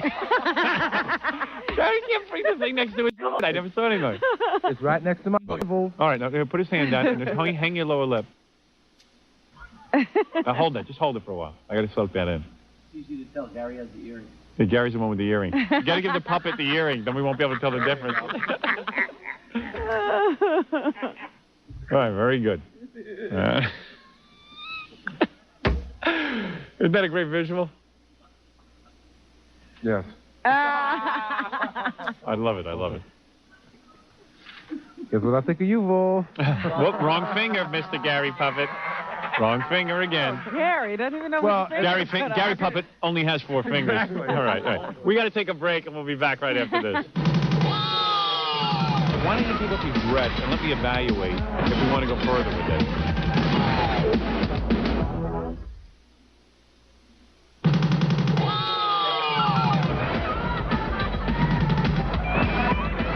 Oh, now I feel good. Now, let me bring in this girl. She's been waiting a long time. Now, this one's going to be tough to figure out because Gary says she's a very normal-looking girl. She don't look like no stripper. Mm-hmm. Well, and she's... And why is she taking All off her right, clothes? here's what happened. She's into these, these greyhound dogs? You know when you go to the track? Well, no. Okay. You ever go to a dog track? No. All right. Thank you. This young lady became passionate about this because when the dogs are done racing, they don't know what to do with them. So we don't even have this in New York, do we? No. We don't have a City. death penalty. We don't have dog races. We don't have anything. Yeah, we have up in like Saratoga. Yeah, or there's dog something. racing upstate. Is that right? I didn't know. Yeah, for all the yahoos. So they don't know what to do with these big dogs. So what they do is after they breed them and train them, What and is after the dog's lifespan? I mean, of, work and... like a regular dog. No, they said that the dog races for about 2 years, and then he's out. Right. Okay, and then what do you do All with right. them? So exactly the problem. What do you do with them? So what they do is they have to kill them. So sometimes they do it humanely through lethal injection, Oh. or sometimes they just club them. Stop it. They're not clubbing Oh, dogs. yeah. Well, wait, this girl will come in. So, now look. So she calls up. She goes, I want to talk about this on the air. We said, listen, we don't care what you want to talk about. You're coming in here naked. Are you ready for her? Yeah, and she's got to be naked. And she knows that, But huh? she's coming in and she knows she has to be naked. Well, yeah, she can come in with clothes, but she has to get naked in order to talk about this. Don't you think it's rather intimidating for a regular girl to be in a room with 4 guys? Yeah, someone said she's no beauty, right? This was her idea. All right, get her in here. All right, now, who's this, Heidi? Heidi, you are a regular girl. I can't believe your name is Heidi. You look like Heidi. Yeah. Where are your sheep? Heidi, you understand. Well, Heidi, you want to get naked, though, right? I want to get publicity for the Greyhounds. Right, I'm into doing that. Okay. I'm into doing that. You are? Well, Well, then let's do it. If she's naked. There, Robin. You see, what if I back down now? Then everyone is just going to come flying through the doors. You're going to feel so dirty after this. Really? Yeah. Yeah, Howard. All right, do me a favor. Look, Did you read the original fax that I sent? no, of course not. We could care less. Well, We only want to see naked girls. I briefed him, Heidi. Yeah, I'm briefed. Yeah. well, we were hoping that you would adopt a Greyhound. Yeah, sure. Yeah, sure. Well, Okay, yeah. you've got little kids. Yeah, I You got have a lot of room for Racing that. dog in his backyard. All right, well, let me think about it. Racing, I could race. Hey, can I make money with those dogs? I just imagine He'll put him. a tracker Give me on the 2 or yard. 3. If you adopt a Greyhound through our organization, you can't race it anymore. Oh, you can't? No. Oh. It's got to get sterilized, so you can't breed it, and you're not allowed to race it anymore. Oh, you're no fun. Well, hey. Gee, greyhounds are the cutest dogs. So anyway, you own a greyhound? Yes. I see. Where'd you Just keep- one? Just one. Well, she lives in the city, probably. Yeah. That's good. A 300-pound dog in the city. In a 2-room apartment. No, Can you use those as like sled dogs? Because I could have them pull my kids They around, can pull you. pull my wife around. Want to save on cash. Not easily. Yeah, that would be pretty good. Yeah, what do you say? Can they pull a car? Yeah, mush. You're not getting a sled. Can they pull a car? All right, wait a second. But you see, we're They're talking only too much. about 75 pounds. Is that right? So they're not real heavy dogs. Hey, they're nice dogs. Take off your dress. Now I got to get Oh, serious. you're terrible. Look Maybe at I'll just that keep you in your face. bra and panties. Let me see. Go ahead, take off your dress. Howard. Well, what do you want from me? You're the one who wanted to come down here naked. I feel bad about this, too, but I got a reputation to protect. You've got your reputation to protect, then just let us talk about the dog. What? How does that protect my reputation? She doesn't understand your reputation. You really don't. So Howard's Satan. That's his reputation. All right, go ahead. Just take off your dress and let's get this over with now. Yeah, you can't All have right. Howard being seen as a nice She's guy. untying the top. This is like Coco. I know, like in Fame, at the end of Fame. Racially, Coco. Racially. All right, go ahead. You got to do it, and let's just get it over with. No, that's not necessary. I'm not going to do that. Now, go ahead. Take off your top. Go ahead. Are you wearing a bra under there? All right, good. I don't know. Ooh, sexy bra.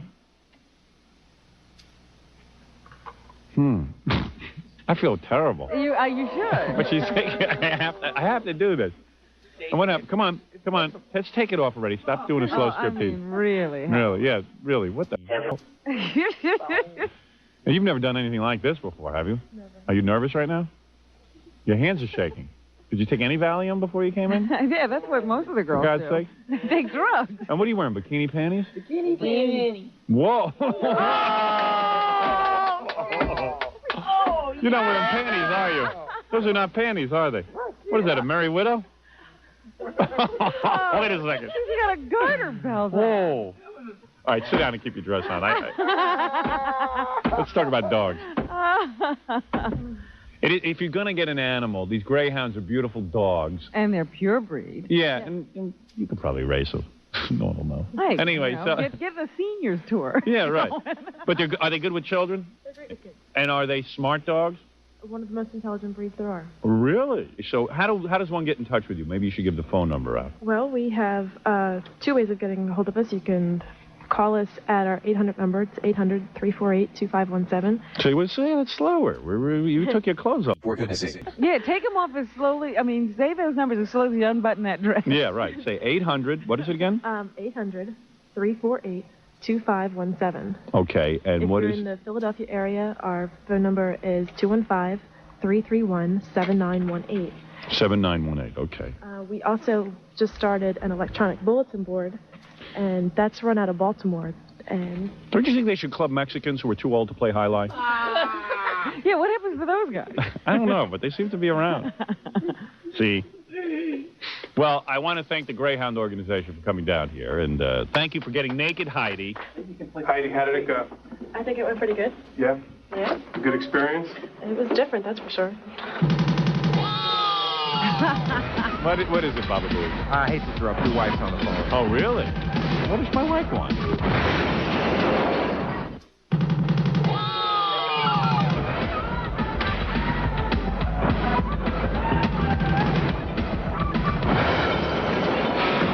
We were just talking about the girl just took her clothes off in here. What'd you say? Yeah, we were really shocked when she pulled her dress open and she hadn't Wasn't shaved. that surprising? Not only that, but that she didn't wear panties. Yeah, she had on garters and... Because I was wondering what she was going to do with her stockings, and then they were held up by garters, and then suddenly she was wearing crotchless garters. Well, we're used to seeing Penthouse and Playboy, and a lot of girls come down here. Yeah, the unnatural. Yeah, and I even make my wife shave because I'm so used to seeing a girl shave. I say, listen, you want to hold on to your man, you better shave. But she doesn't even do an extreme job like some of those girls who... She doesn't do a real good job. My wife's not real good in that department. I hate to interrupt. Your wife's on the phone. Oh, really? What does my wife want? Hello? Hello? Hi, honey. Howard, please. About what? Stop discussing me on the radio if you don't I'm know. not discussing you. Yes. You wish I wasn't discussing you. You called in. Now I'm discussing you. Robert, Obviously, you want me to discuss you. Obviously, he was talking about shaving and your name came up. Right, exactly. Do something wild down there. I'll notice. Grow a p***, I'll notice. Is that what you want? No. Maybe that is what you want. Maybe that is what I want. Maybe I have something to tell you. This is some way to tell me. No, And I don't even like how you're making fun of me. What don't you like? Name one thing you don't like. You never can, though, can you? Because I don't say anything bad. Yes, you do. All right, name something you didn't like what I said. That you're stuck with the same girl for 20 years. I didn't say stuck. Well, I said, listen, I've been with the same woman for 20 years. And, you do think about what it'd be like to take advantage of some of the situation that I'm in now, but I talk about how in love I am with my wife. Well, I don't want to hear that anymore. You don't want to hear that I'm in love with you? No, that part I want to hear. Yeah, well, Allison, stop. You know what? Sometimes a guy's got to be honest, okay? Well, I don't appreciate it. And believe me, you think about other guys. Of course. Now I'm definitely thinking about Well, you other should. Nothing wrong with that. Howard. We've been together for 20 years. It's unnatural. Well, why aren't you honest when you're off the radio with me? Because how can I tell you to your face that I'm looking at other girls? Oh, okay. I just look, Allison. Everyone does. My father looks. Everyone looks. My wife, you would think she was a... She's gone. You would think my wife was like a Puritan. I mean, you're hip to the ways of the world. Want to have a daddy? Oh. Ooh. We're crashing into something. I mean, how could a woman be naive and say, oh, gee, guys aren't going to look at other women? No, it's not. It's not that. It's just the way you go about doing it. Now, come on already. That I don't appreciate it. Hey, at least I'm with you. Oh. I'm not like one of these guys who runs out on his wife and kids. Oh. You dig what I'm saying? Yeah. That's love. That's love. Okay. We're together. We're a unit. I'll tell you something. It's not comfortable when I go home anymore. Is that true? Yeah, my wife gives me this attitude. Like I'm like a bad guy or something. This is not your husband on the air. Yeah. I don't know who it is. That's right. You just listen to him like he's some schmo. And she's too involved. She goes, she's watching E-shows at night. She's listening to the radio show in the morning. She's keeping track of what Can't you sort of get your own thing going? I mean, get a radio show, please. Do something. Allison, you're kidding yourself. What do you mean I'm kidding myself? You can't even name something that I said that you don't like. You just don't like anything I say. No, that's not true. That's not true. I love the show. I love the whole thing. I watch. You don't love when I talk about you. Right. Well, I'm going to talk about you. Who else am I going to talk about? I don't know. You keep me locked up in the house. 2 weeks she keeps me locked up in the house. I say to her one time I want to go to Atlantic City. She starts saying, oh, don't go to Atlantic City. I did not. You did too. Did you hear about the bachelor party? They were having Fred's bachelor party Friday. Oh. After the fact. No, you see, then that's the thing. Now I'll get quizzed. Thanks, Robin. Why is there a Now I'll get home. She'll go, I knew you what do you mean there's a bachelor party? Sorry, you know what? I don't like this. Oh, you don't like when I make fun of your horse voice. Oh, come on, wait a second. No, Come here. I don't like that. I don't appreciate it. What don't you That's like? not Oh, like. my head. Sometimes you get hoarse. You know that. No, I don't, Howard. And I don't want to discuss any of this with you. I love you. And you have a wonderful life. I love you very much. Bye. I love my life with you, and God bless you. Goodbye. All right, that's my wife. There you go. Hey, can you create a part that I'm doing here? All right. Here we go. Hold on.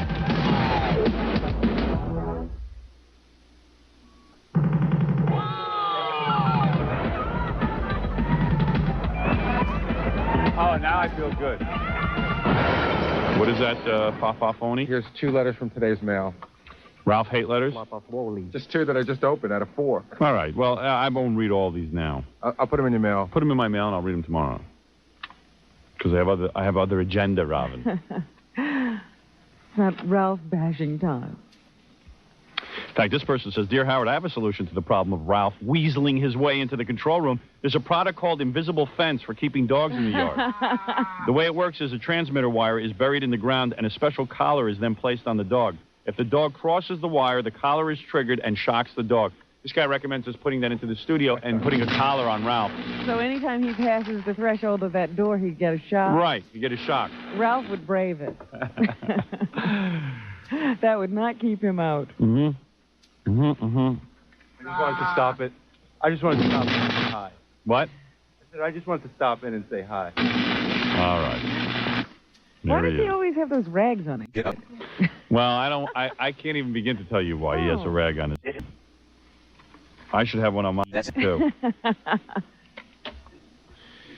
right, hi, you're on the air. Hey, Howard. Yeah. Hey, how you doing, buddy?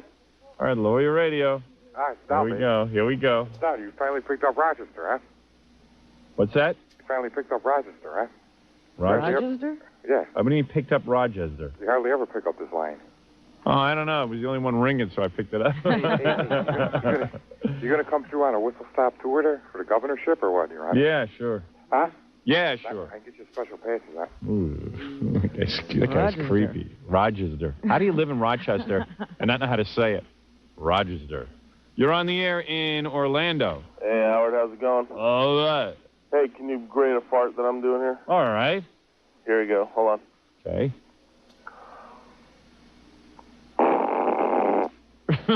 Wow. Is that real? Was that real? Yeah. Well, I got to tell you something. What would you give that? I would give that an 8. Cool. Maybe more. Could you wipe your phone? I can't hear you. I think you did a little more than... Did you put that back up to your nose? Yeah, I think you did a little more than pass wind. Hold on, here comes another one. That's oh, get out of here. That didn't... Oh, you're insane. coming out of his mouth. What a nut. Oh.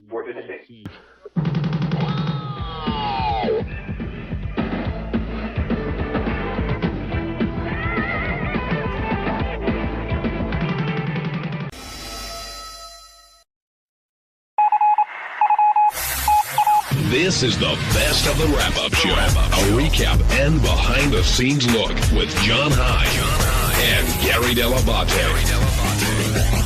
The best of the wrap-up show begins now. Hey, what's up? This is Jason, and on Monday's wrap-up show, the guys had a lot to discuss because Robin had just gotten back from the Joan Rivers roast, where she roasted Joan Rivers, and Howard played her entire act on the show, and the guys discussed it, and the consensus was she did a pretty good job. Check it out. Robin comes in a little late, right off the plane from the roast. How do you think she... I know we haven't seen it or heard it, but let's speculate anyway. How do you think she did? It's hard to tell. I mean, it sounds like she did pretty good. You know, that she was in there with a lot of seasoned comedians. I think that probably her biggest difficulty would have been that when people joked about her, she didn't have the ability to write a joke on the spot to come back at them. But I think she probably did pretty well. She seemed pretty happy with it. Benji, what'd you think? I don't remember. There's something I was going to say. We go to someone else. All right, Jason's here. I mean, without hearing any of it, you know, she seems pretty confident that it went well. I liked Artie's jokes, the ones that Artie told. They were pretty funny. But she didn't use any of those. She only used one of Artie's. Oh, I remember. It also depends on how they edit her. I mean, they could edit her to look good or bad. I remember what I was thinking about. This came later in the show. How many people see the comedy roast? The Comedy Central ones are pretty popular because they run them constantly on Comedy Central. Then they put them right out on DVD so you get the uncensored one. Yeah, but I was thinking, like, based on what they were saying about Letterman and Conan, like, people probably more hear about the roast here than actually see the actual roast. That's probably true. Yeah. That was it. That's the thing I forgot to say. Okay, well, thank you. I'm glad you remembered. Do you think Robin was the biggest name at this roast, as Artie said? Depends on how old you are. Like, I'm more impressed by Carl Reiner, but, I don't know how many people know who he is. Well, also, but you see Robin every day, so it's hard to... Right. But, I mean, I think Carl Reiner's a big name, but I'm probably sound like an old fart. Most people probably go, who the fuck is Carl Reiner? I got to say, I was shocked at the guest list when they said it this morning. There was nobody there. I mean, Carl Reiner, whatever. I mean, Carl Reiner's a genius, and he's great, but he's got to be 95 at this point. Right. He probably didn't even know he was there.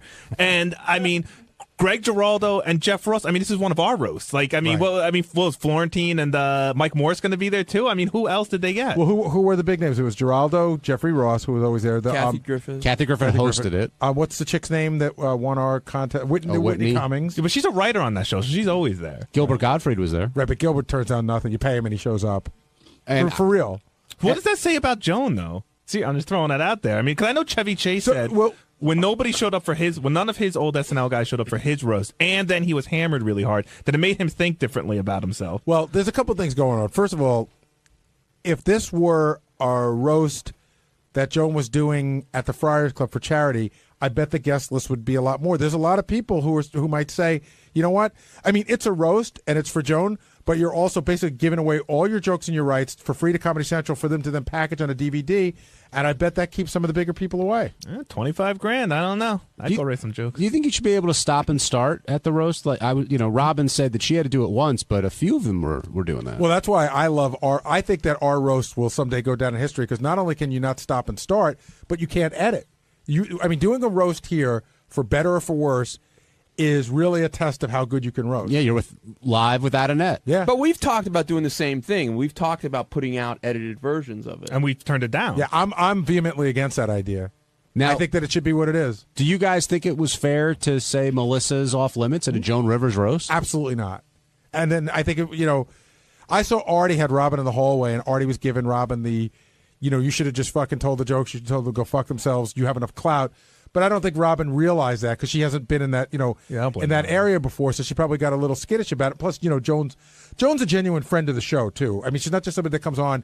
We've been to her, we've been to Melissa's wedding. We've been to her house. She is a friend of the show. So Robin probably, out of respect for Joan, didn't go there. But after she heard everybody do it, probably wishes she had. I thought what sucked is it sounded like Robin didn't find that out till she arrived. Yeah, like they should have told her this, 3 weeks ago or whenever she was booked to do it.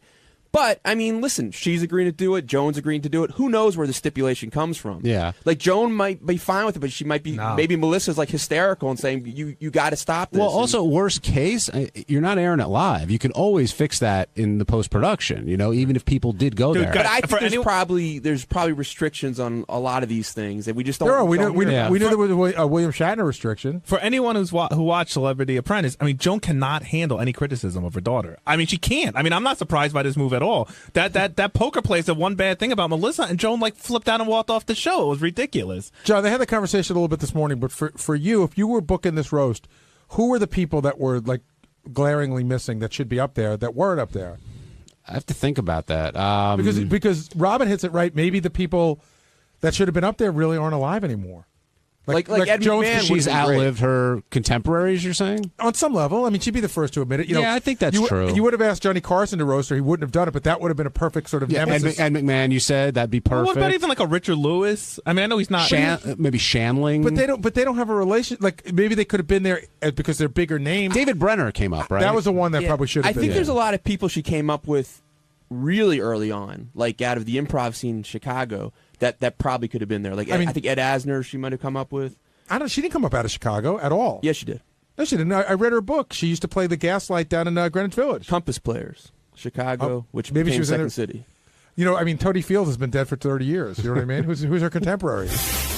On Tuesday's wrap-up show, everybody discussed their masturbatorial techniques, which I'm pretty damn curious about. I found it very interesting that Sal uses a shower head and shower water to induce him to an orgasm, and I was curious about Gary's masturbation techniques too, and whether he stands up or lays down to whack it. And myself, I've made love to 1 or 2 paper towel rolls in my day, so it was a nice, fun, manly discussion, and I think you'll enjoy it. Check it out.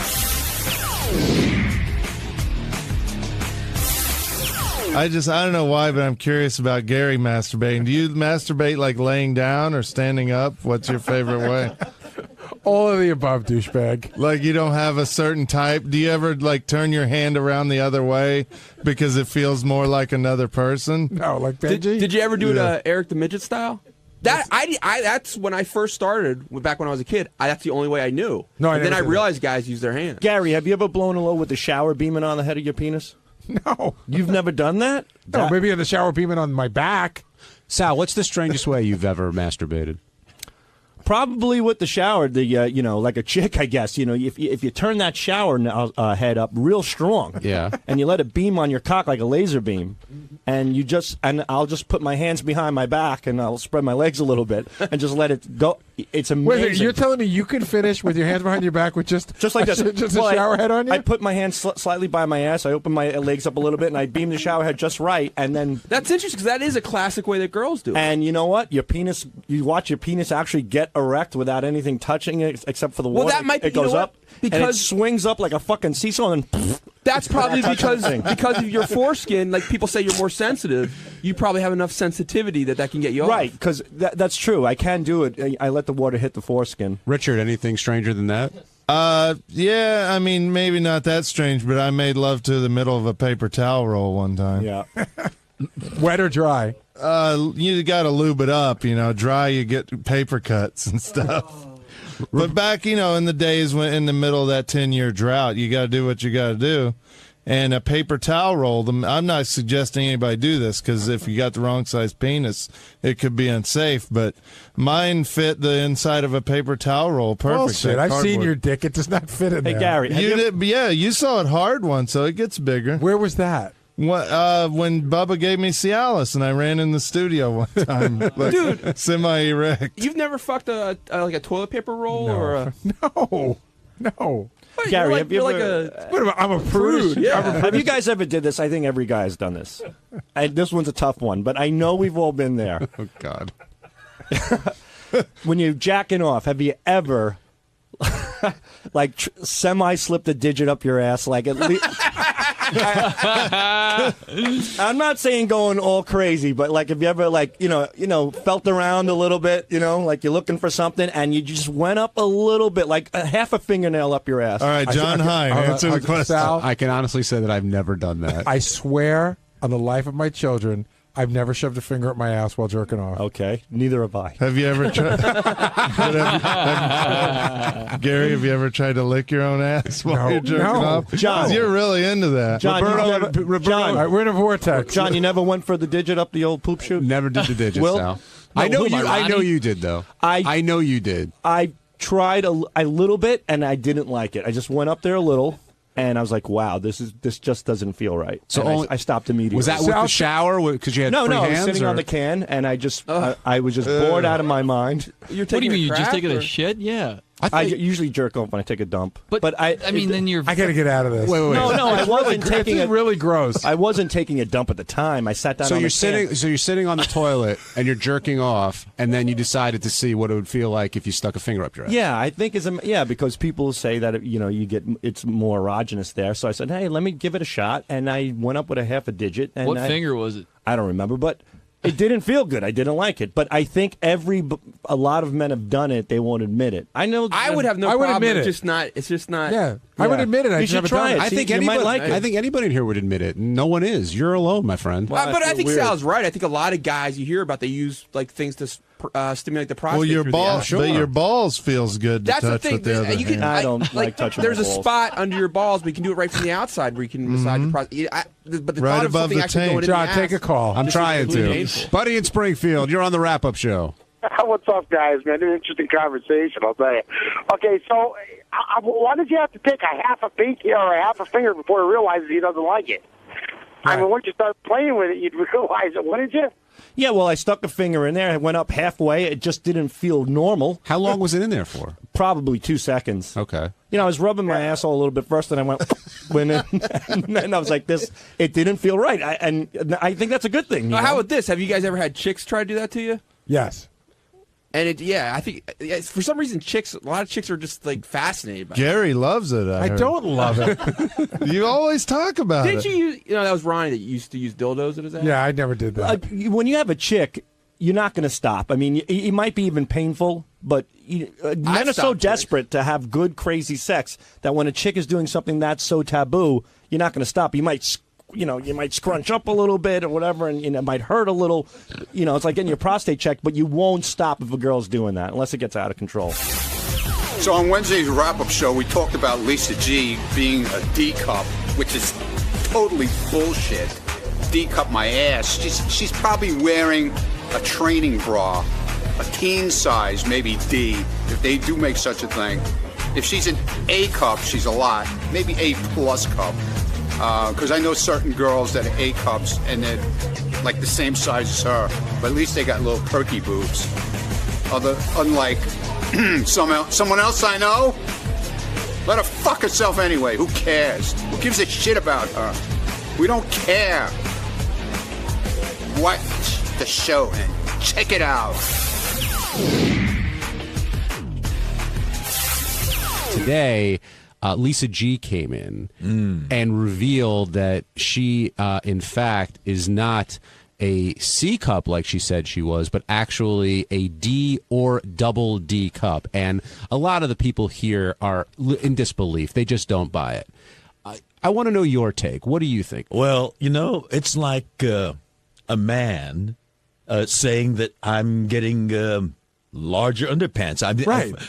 Fred said, the size. You change the name or the size of the labeling of the condom that you use. That's what it is, I think. Lisa's got the same boobs, and Robin has taken weight off, so maybe that throws the balance off, so that they have to change bras, but the boobs are the same. I think Lisa is a very attractive woman, and she just hasn't been dressing to show off her assets. Gary, what you going to say? I got to do a huge argument with Lisa in the hall today, and I was really offended by it. She really pissed me off today because she made some accusations at me that just she said that I said things that weren't true. What did she say? When she came out of the studio, she was holding that pink tank top, and I said, "So Lisa, what's the deal? Are you going to put it on?" She goes, "I'm not putting on this thing. This thing is, she goes, it's like crappy material." So I said, "Oh, if it were like $100 shirt, you'd wear it?" She goes, "No." She goes, "What do you want me to be, like a hooker?" So then Ronnie walks in and he goes, "Oh, so you're saying anybody who wears that shirt is dressed like a hooker?" And then she said, "Yeah, Gary told me he wants me to put that on and dress up like a whore." And I said, "I never said that. I just said, why don't you put the tank top on?" And I don't necessarily agree that every girl that wears it is a whore. So then Ronnie really got under her skin and he goes, "Oh, yeah, you think girls who wear that are whores? Guess what? I saw Beth wearing that the other day. What do you say now?" And then Lisa got all tongue-tied and left. Now, do you think if you got a designer tank top for Lisa, she would put it on? No, she's full of excuses. I was giving her grief about the fact that she goes on the air and says she wants to be edgy. Now that she knows she's got these new boobs, maybe she should be showing them off more, and she wants to be edgy. But then when you ask her to be edgy, the edge goes away. Ronnie, go ahead, Ben. No, I was just saying, I think we should convince her to get a breast reduction now. Ronnie, yes. What drove you to tears when you were in there? Dude, because everybody in the back office was like throwing stuff, carrying on. The Howard TV room, they were ready. They wanted to shut the show down. I mean, it was they were just so sick of hearing this bullshit. And Gary was going to go in, and I said, "Gary, should I go in?" And he goes, yeah, that's a better idea. You go in. And I don't know. I just fucking lost it, man. I don't know what happened. If you missed I was crying. I was touched that you were moved to tears. Yeah, dude. I had to go on my Wait, but do you understand why he was so upset? Oh, yeah, because he was laughing so hard. No, but do you understand what he was upset about? What was I upset about? That she wouldn't put the shirt on. Exactly. Yeah, and that's what he was representing. She's so the guys. Not a team player. I'm sorry. All right, now, but that's not why you were crying. But forget but forget about the team player part. Throwing the team player part out the window. Lisa sends very mixed signals. Yeah, like she did that rap last week, the Erin Andrews video. She goes, "Sometimes I wish that would happen to me because I need to have like a scandal in my life to look edgy. So Lisa's now feeling like she wants to be this edgy person, but is willing to do nothing to be edgy. Well, does everybody know what happened afterwards out in the hallway? Gary just described it. I Yeah, think. okay. But I was upset that she accused me of saying that I said she should be a whore, or I accused her of being a whore. And I said, believe me, Lisa, no one here is accusing you of being a what whore. she was saying basically was any girl that wears a tank top is a whore or a stripper. Now, if you missed it earlier, this is what we were talking about. Ronnie came in to represent people in the back who are upset that Lisa claims to be a D. You went to the bra store yesterday with my wife. Right. My wife said there's no way you're a C cup. Right. She thought I was a 32B. Right. I told you, gentlemen, I was a 32C. I have been for years. That it's been a struggle for me to find a 32C just until recently. And so when she went into the bra store, the same store you went to, Robin, where this woman looks at you and she can Sizes you up so that you get the proper fitting bra. So what happened? She looks at Lisa G and says, Lisa, you are a 30D. D. And if not, a 30 double D. Training bra. How would you best describe the reaction of the entire office when that came out, Gary? Horror. Why horror? So because it was like when you hear that somebody's been shot, it's just like, it was unbelievable. Now, are people upset because they don't believe her, or are they upset because of the attitude she's carrying during this whole All of the above. Go ahead, Jason. And it just justifies her delusions that she has big breasts. Like, look, I don't care what you call the bra. You call them D's all you want. You can put a label on the bra. It doesn't make them D breasts. I mean, but are we accepting that? Which I think we should, that they are D's. No, I do not. Absolutely not. I don't accept that's why I wanted her to put the shirt on without the bra. At least we could see some kind of shape or something. I wasn't asking her to get naked. What I'm saying is, I was asking her to put a shirt on without a bra, which hopefully she does at night when she goes to sleep. Right. You didn't want her topless or anything like that. No. You just wanted her to I didn't model say anything that. of the sort about her being topless. Let me give you an example. I shop at Casual Male, which is for where really fat people go to shop, okay? Now, I don't know if this is true, but here's the deal. I've heard a rumor that they actually make their size is smaller so you don't feel as bad. Like, meaning if I go to Old Navy and buy a 2X shirt, I can't fit into it. But for some reason, I go to Casual Male and the 2X shirt is falling off me. So what I'm saying is that, people fudge their numbers. So you can put any label on Lisa's bra you want, but she's still flat as a board and nothing is going to change that. She's not flat as a board. She's slightly below average. Like I'm on one of my new favorite websites, HollywoodTuna.com, but it's just pictures of women, in Hollywood. I'm looking at a picture of Katy Perry. Remember Katy Perry, who was on our show? Huge. And Katy Perry said she is a double D. Yeah. She's now is Lisa trying to get me to believe that she's, even though they're whatever that width size, when you cut the tree open, whatever the circumference is, the 30 number is different. I am looking at a double D, and it does not look anything like whatever Lisa might be hiding under those 7 ace bandages in that shirt. I mentioned on the rap show a couple days ago, it's not it doesn't mean she is the same size as Katie. It's all relative. It's relative to the size of her rib cage. But even relative to the size of her rib cage, I don't think she has abnormally small rib cage. Again, Benji, but that's the 30 part. That's right. The part that's right. Goes around the back. But it's D is how much it sticks out from that part. There's nothing sticking out, dude. I'm sorry. I don't know about bras, but just looking at looking at Lisa and looking at Artie Lang, I know that Artie's got bigger boobs than she has. On Thursday's wrap-up show, it was all about the porn stars that came in and spun the wheel of sex, but then didn't do what it told them to do. And I guess porn stars have started to draw a line on, they're willing to do double penetration, but then when it comes to getting farted on while you sing, they say no. So we all had our opinions and talked about it, and here's how that discussion went. The wheel of sex, a couple spokes were broken today. The porn stars decided that they weren't going to play along. It was a really weird thing because, Will and I always do like a post-mortem after these things. And Will is such a hard worker, and he takes it so personally. But he tells these girls who are adult film stars, listen, we're going to do a thing called the Wheel of Sex. On the Wheel of Sex here or, in other words, we don't bring these girls in and surprise them. We tell them exactly what's on the wheel. But it was really weird because they got in today, and Will and I were saying, like, one girl feeds off the other. So Shyla, I guess, she came in and she was acting strange. Like, we started to ask her about her past career. Like we said, so you did double anal, and she started looking weird. She's like, yeah, I did that a long time ago, but I'm not ashamed of it, but I don't really want to discuss it. Something I did.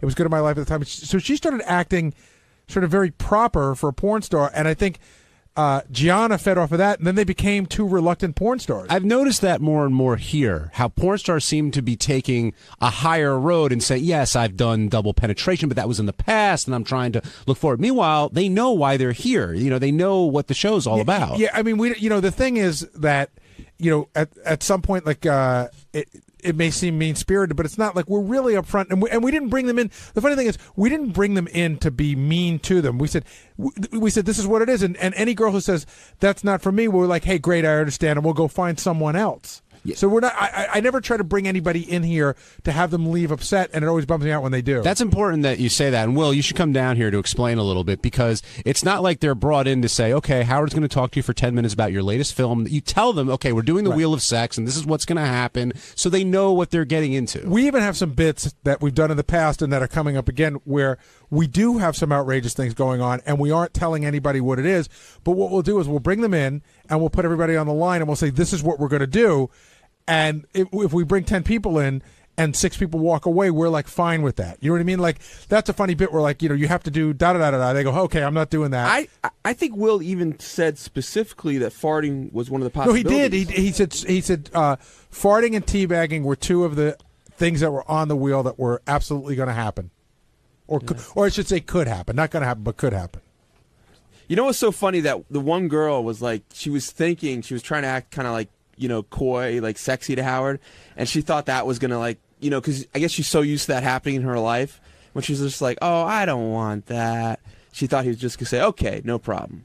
Yeah, it said, the other thing, it did get into a bit of a gang mentality. At one point, it was almost like we're gonna rape. It was almost like we cornered Frankenstein. It's like, get out. But deservedly so, I felt. Well, I mean, listen, for better or worse, we do have.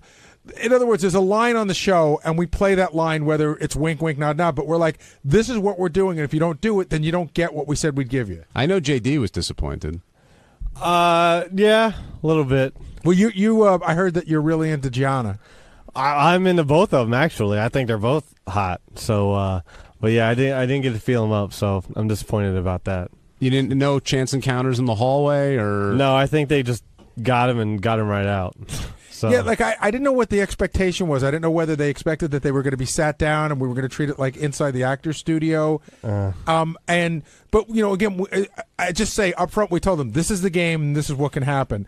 And I know that one of the girls, she'd taken the red eye in, and then Will spoke to her afterwards, and she was really upset. Well, which do you think is more intimidating to the girls? Well, coming on the show is intimidating in a sense, but you've got Will the Farter, and then you've got Captain Sack, who God knows was in all his glory dancing around the studio. I love his new voice, by the way. Yes, I didn't recognize it at first because it was the Captain Sack voice. It's like Christian Bale in Batman. Well, Will the Farter is a really nice guy, so I don't think he's as intimidating, but the farts speak volumes. And Captain Sack is just a lunatic. But that was Captain amazing. Sack appears to be played by a man who's really angry. But it was amazing. The part that she didn't want was the chocolate. That's the part that upset her. She said, I'll take a balls in my face. I just not with chocolate. Yeah. Well, we sort of discussed already. Will just walked in, but we sort of discussed already that you were up front with the girls, that they knew exactly what they were getting into, yet when they came here, they seemed surprised. They fed off each other, and then, we just ended up with what we had. Again, for me, sometimes I think that's funny. By the Another great moment during that segment, though, is you hear everyone laughing as it's going on, and Howard does a great job, but the people laughing the hardest are Seth Rogen and George Takei, especially George. George was hysterical during that whole bit, which was really funny. Well, let's go to the phones. Joe in Jersey, you're on the wrap-up show. Hey, how you doing, guys? Good, Joe. Hey, listen, I don't know, maybe it's me, but these porn stars are starting to act like A-list celebrities. They have contingencies to everything now. But my biggest thing is this. As a Stern Show fan and listener, I mean, when Howard comes on in the morning and he gives you the rundown of what we can expect during the day, the first thing I think is this is going to be good. He's going to have the porn stars in here. We're going to see some good shit. And when they come in and they do this, it's a huge disappointment. It truly is.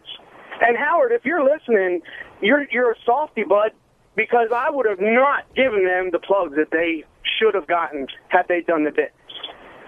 Yeah, there are some people in that camp, no doubt. But at least, sir, at least we got the moment of them walking out and being kicked out of the studio. Yeah, I agree, and thank you for calling in. Howard did kick him out, but Artie was yelling for him to be kicked out. Gary, I know came you in. wanted him out. I said, spin the wheel, get him the fuck out. I mean, we were doing a bit, and we play it like this is how we do it, and you're here to do it or you're here not to do it. I'm a fan of both of them, and I feel they should have been kicked out too. So I mean, I love them still, and still want to feel their boobs and stuff. But they still should have been kicked out. I guess you just have to watch them on Blu-ray. I guess. So maybe one day get another chance encounter. John in Boston, you're on the wrap-up show. Hey, what's up, guys? Hey, John. I've called in a bunch of time. How you doing, Gary? Good. How you doing? Yeah, I wanted a second with that guy. I thought Howard really did kind of go easy on them girls today, really. And it almost sounded like he wanted to diffuse a situation that was going to almost kind of blow up on the air. Did you get that sense from him? Well, I don't know that he was looking to diffuse it, but I don't think he was looking to push them to a point where they would have a meltdown. I think he didn't want that either. Yeah, well, even when they were plugging, he was like, "Oh, you rascal, you got me," kind of. You know what I mean?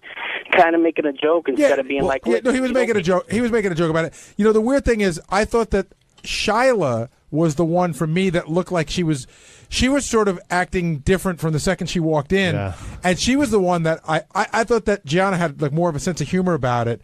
And then Shiloh looked like she was gonna have almost like a meltdown. Yeah, Will, what did you have sort of a heads up when one of them showed up wearing jeans and you know what I mean? Again, you don't have to dress like a typical porn star. That what? Well, the heads up that what? That who knows where it was going to go? Because they were both going to get naked in the studio if we had let it keep going, but we didn't. So they didn't have the chance to take their clothes off. Do you think we should have let them get naked? Yes. I mean, that's my personal opinion. I wanted to see Gianna's tits in the worst way. Yeah, see, I like that. But I thought, like, hey, if we're playing this the way we play it, then you're here to do the bit or not. No, listen, you're right. It is what it is. But when you spend as much time booking a segment and putting it together, it's just tough when it just completely falls apart. But isn't it, to me, that's like, it makes, occasionally when this happens, it makes it always so much stronger. I agree with Benji. I do think it's funny. I mean, it today, was funny. And again, just to know what's going on here, like, Will and John and I were out to dinner on Tuesday night, and Will's phone's ringing, and he's like, "Oh my God, this bit is such a fucking pain in the ass.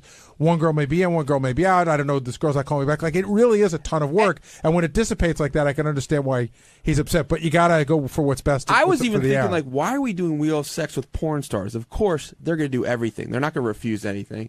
So to me, that makes it like that this was their line, this simple little thing. It makes it really interesting. But it does. That becomes the joke. Artie and I talked about this during a commercial.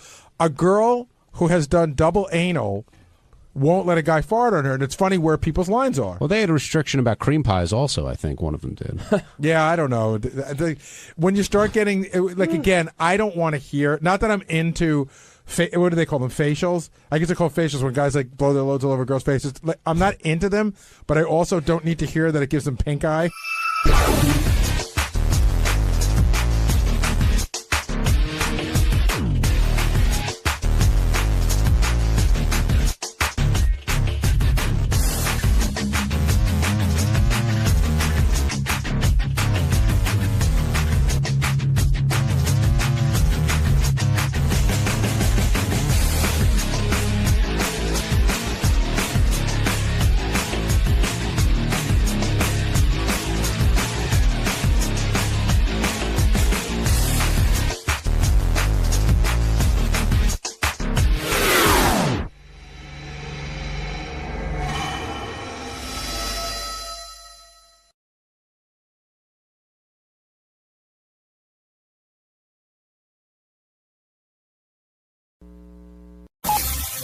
This is the best of the wrap-up show. A recap and behind-the-scenes look with John High and Gary Dell'Abate. The best of the wrap-up show begins now.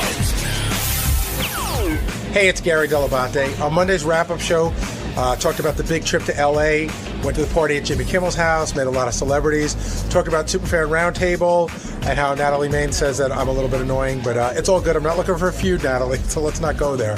Here's how it all went.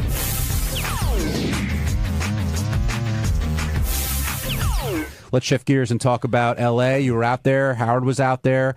Howard clearly was sick, but you got to go to the Kimmel party. How was it? It was amazing. It was just great. Okay, there's a lot of celebrities there, but all of them were really nice, and there's a lot of people that you know and love. I'd say the highlight of the party for me, there were three things that happened. I hung out with Amy Poehler and Adam Scott from Parks and Recreation, and we talked about Parks and Recreation for a while. Amy talked about how psyched she was when I was going through my thing, because she said we just had Parks and Recreation on the air every day for like 5 weeks. It was like a free commercial for the show. And Adam Scott's a big fan of the show, and he was joking around about how he picked up 17,000 Twitter followers after Adam Scott, the golfer. The Masters, yeah. At the Masters. I got about 7 minutes with Lorne Michaels, where I just gushed like a fucking schoolgirl.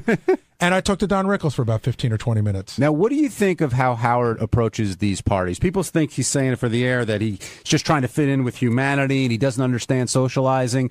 But he was there for a lot longer than you thought he was. He said he was there for a good 3 hours, and when you went through the list, it sounds like he saw almost everybody. Yeah, but he also said he spent 20 minutes. According to him, he spoke to everybody combined for 7.5 hours. Yes, that's true. He might have overestimated the time that he spent with people. But Howard and I have talked about this often. I mean, the big difference between us is I see a party as an opportunity to meet people. He sees a party as a burden. Yes. And so we're just different. So I thought to myself, I mean, I love going to parties. I love meeting new people. I love to hear what they're up to and what they're doing and what they're reading. And, I thought that guy that called this morning was, I know there are people like that, but it just seems like a miserable existence. But does Howard set himself up for failure in the sense that he's already psyched himself out before he gets there? Then, I mean, you're like, you want to talk to different people. He doesn't. But here's the weird circumstance. At Jimmy's party, everyone there is a fan of the show, so they kind of know the way Howard is. So it makes it tricky on how to play it. You don't want to keep him for too long, but it's your only moment to talk with him, so of course you're going to make the most of it. Do you know how many people I have met over the years? So this is, I guess, the fourth party Jimmy's thrown from. So the other three parties, you know how many people I've met who have been at the Jimmy party, have been enormous fans of the show, and could not figure out how to go up and talk to Howard? How many? A lot. Yeah. I mean, a lot. Even when Will Arnett was here, Will was like, yeah, I was at the party, and Howard's like, yeah, I didn't see you. So Howard couldn't get inside. He did get inside after a very, very long while. Do you think he heeded any of yours or Robin's advice on handling yourself better at parties? No. But I mean, I don't know how to tell. Like telling somebody how to act at a party is like telling somebody how to have sex. You just sort of do it and get better at it. Do you think he's annoyed by how much you enjoy these parties and you like talking at him? Probably a little bit. A little bit. Why? Because he's just not that way? Yeah. But I don't think he's jealous either.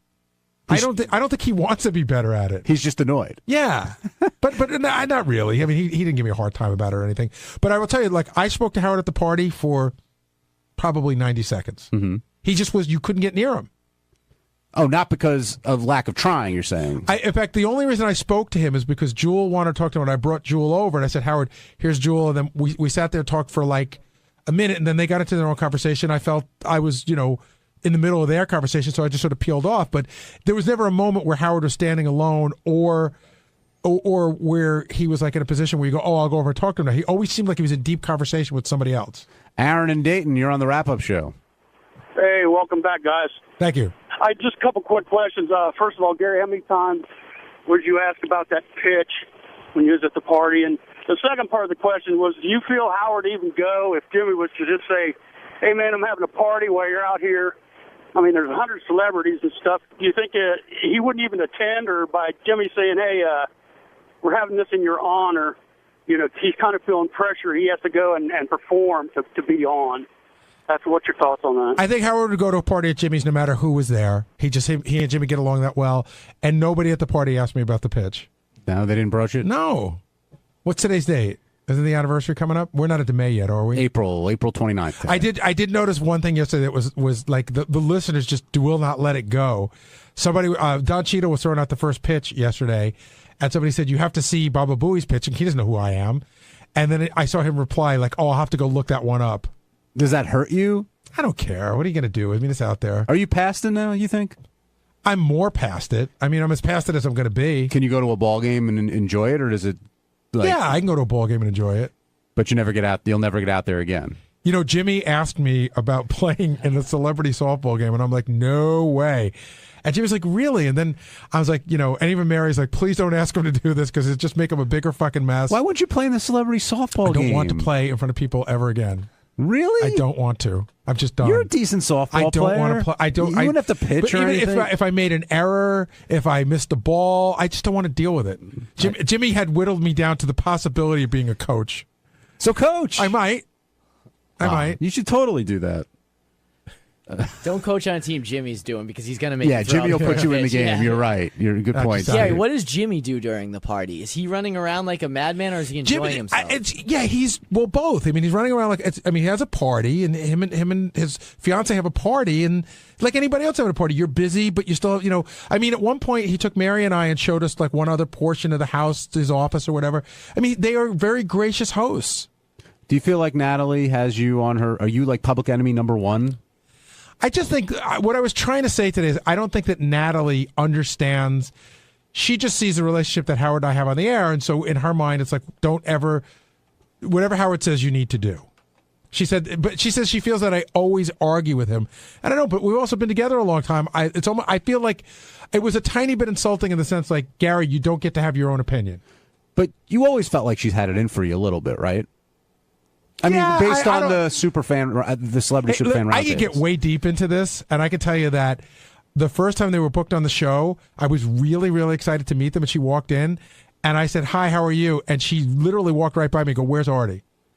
Oh, really? Yeah, and I remember getting a weird feeling even that first time going, well, that's odd. Not even like, hey, how about a hello or anything. She's just like, oh my, it wasn't like she was being a dick to me. She just wanted to meet Artie. Artie was her favorite. I didn't know this was a long-standing feud the two of you Probably had. mostly in my head.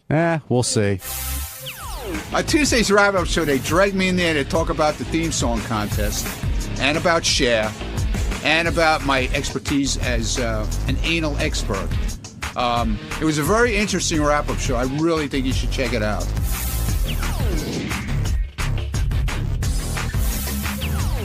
Gary is not here, but we do have two esteemed judges from the theme song contest. Wake up, Ronnie. J.D. Harmeyer and the great Ronnie Mund.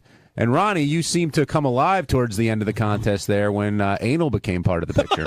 Yeah, so. Your problem was what with that? Well, did I say I had a problem with it? What is your problem? I don't have a problem What's with wrong, man? When it came, Does that bother you? No. Huh? You were judging. You have an issue with anal? You were judging. What's wrong with you? You were judging the contest. Huh? You were judging the contest, and then all of a sudden that came out, and then, I mean, did it not light a fire under him, JD? Am I wrong here? Oh, no. He got... yeah, all right. Piqued his interest, all right. Yeah, it did. They're probably doing it right now. So you proud of that? The fact that you kind of helped that along by voting him the winner? No, that's not why I voted for it. I thought the song was good. Now, your friend... I thought that was Howard. That song is Howard. It's just had that vibe? That's him, yeah. Now, you're friends with Eli, too. Did you have a hard time choosing against him? JD said he struggled with that a little bit. I didn't have any hard time with it. The No? guy's song was better. I'm sorry. Do you enjoy being a judge during the contests? Yeah, I like it. Do you feel like you're qualified to judge music and themes like that? No, but I like doing it. And are you swayed at all by the way anybody else votes? No, not at all. Because I was like number 3 to vote. Yeah. So, I mean, anybody could have won after that. There was 4 other judges. That's true. So, there. What are you being so snappy at me I'm for? not being snappy at you, yes, man. you are. I asked you a question. Being You asked me what, snappy. I'm answering a goddamn you asked me what my question. problem is. I'm just asking. Well, I'm hey, asking you know. What'd you think of did you enjoy that Stay Away from the Creepy Man song, Ron? Yeah, I like that. What'd you think? I liked her. Actually, I liked her song, but it was a little too kiddie, you know. What about the song that you like? Which one? Any of them. The Creepy Man? Yeah. It was funny, man. It was funny. Do you like children's songs, that kind of sound? What the hell is that supposed to mean? He likes Cher. It's a simple question. Yeah, we know. Cher. What does Cher have to do with children's songs? I was trying to bring up Cher. Cher should really come in here and promote her album. She really should. So why don't you make that happen? I'm not writing a letter. Tweet to her. Why wouldn't you make that happen? Yeah, like she's going to answer my fucking tweet. You've got hundreds of thousands of followers on Twitter. Not hundreds of thousands. Get the Munfan Network going. Yeah, Munfan Network. Yeah. All right. You've got a large following on Twitter. Yes, I do. So why not get the troops? Raise them up and try and get Cher on the show. Because they'll probably laugh at me. But they're your followers. They're not going to help me. They're my followers. They hate me more than they like me, I think. I don't know. I think if you put it out there, maybe she would respond You some think? way. Yeah, I do. Yeah. Because kidding aside, you're a diehard fan, and you're a somewhat of a known celebrity. Maybe I went to see her in Vegas. I know. Yeah. You've told me. I went to see her. How would you be if she came up here? Would you be able to walk her in? Could you sort of keep it together? Yeah, I could keep it together. I don't know. What are you about? I think the fanboy would come out. This is Cher we're talking about. No, absolutely not. No. You don't Miss think Cher, so? No. Please sign this. No, get away. I would never do that. That's one thing I don't do. So Never. you're convinced that the wife's going to follow through now with the anal after his Probably win? done already.